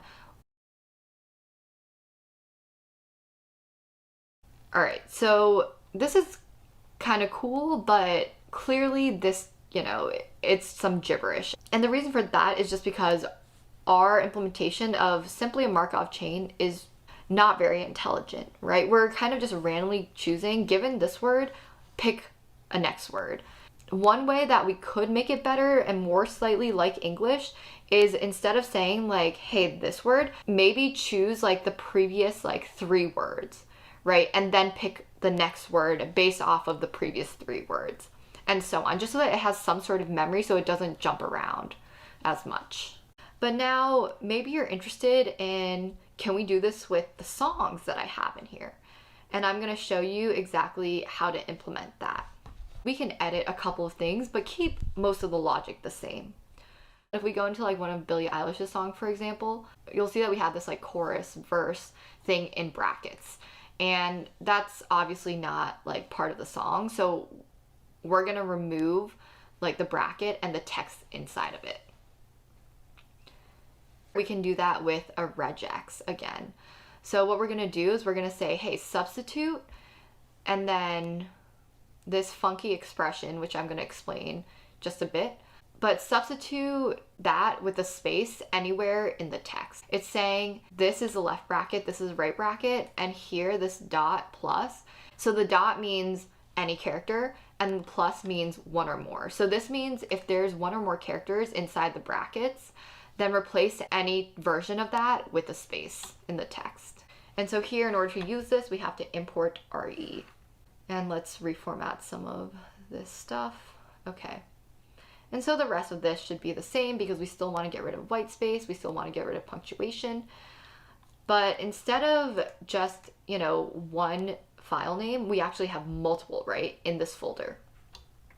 And one way that we can like just have Python read that folder rather than having to type out every single file name is if we import OS and we go down here, we can actually walk through this folder and find all of the file names within that folder. So let's do that right here. Okay, so for song file in here, we're going to use os.listdir, so that's list directory, songs, and then we're going to pass in an artist name. Okay, so here we're going to use the F string, pass in the artist, and then in main we're going to pass in the artist. So what this is going to do is if you pass in this artist name to align with that file name, for example, Billie_Eilish, then we're going to list every single file that's under that folder. And here, for Green Day, you have all of these. For Linkin Park, you have all of these, and so on. All right, so after I get all these song files, I can now call get words from text and pass in this path, songs dash artist dash, and then whatever the song file is. So here, I'm gonna put that in here, song file. And so this is just gonna get every single song file and like go through and get the words from that. And up here, I'm going to define words equals an empty list. And then every single time we get a song's words, we're just gonna add that to the words list. So we can extend by whatever song words is. And so now down here, we want to input the artist. So let's input Taylor Swift. Let's try running this. Okay, so we're getting an error, and usually I would just Google this error. Honestly, this isn't one that I'm super familiar with. Let's actually print what the song files are so we can figure out which one it failed at. And so here, if we run this, we actually see that it failed at this file called .dsstore. And so this is just some cache that's stored under this directory. It's not actually a song file itself. And so we can just say like, if this equals .dsstore, then continue, because we're just gonna keep going the loop. And so if we run compose.py again, look, there's our Taylor Swift masterpiece. I remember thinking, are we in red? 'cause there, you breathless. Or it's time you need to calm down. You're sorry for it. Used to hit you again, even if it's such a chance. 2 paper airplanes flying, flying, and I'd never looked back together. Ooh, ooh, ooh, etc. Again, this is kind of gibberish. We could make it more intelligent, but for now, as a beginner project, this is pretty cool. You're generating paragraphs based off of some vocabulary that you're inputting through songs or Harry Potter, etc.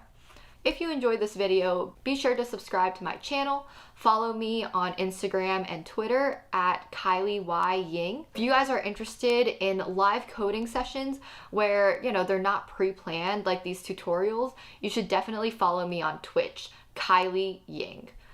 All right, hope to see you guys around. I hope you guys enjoyed my videos, and yeah, see you later.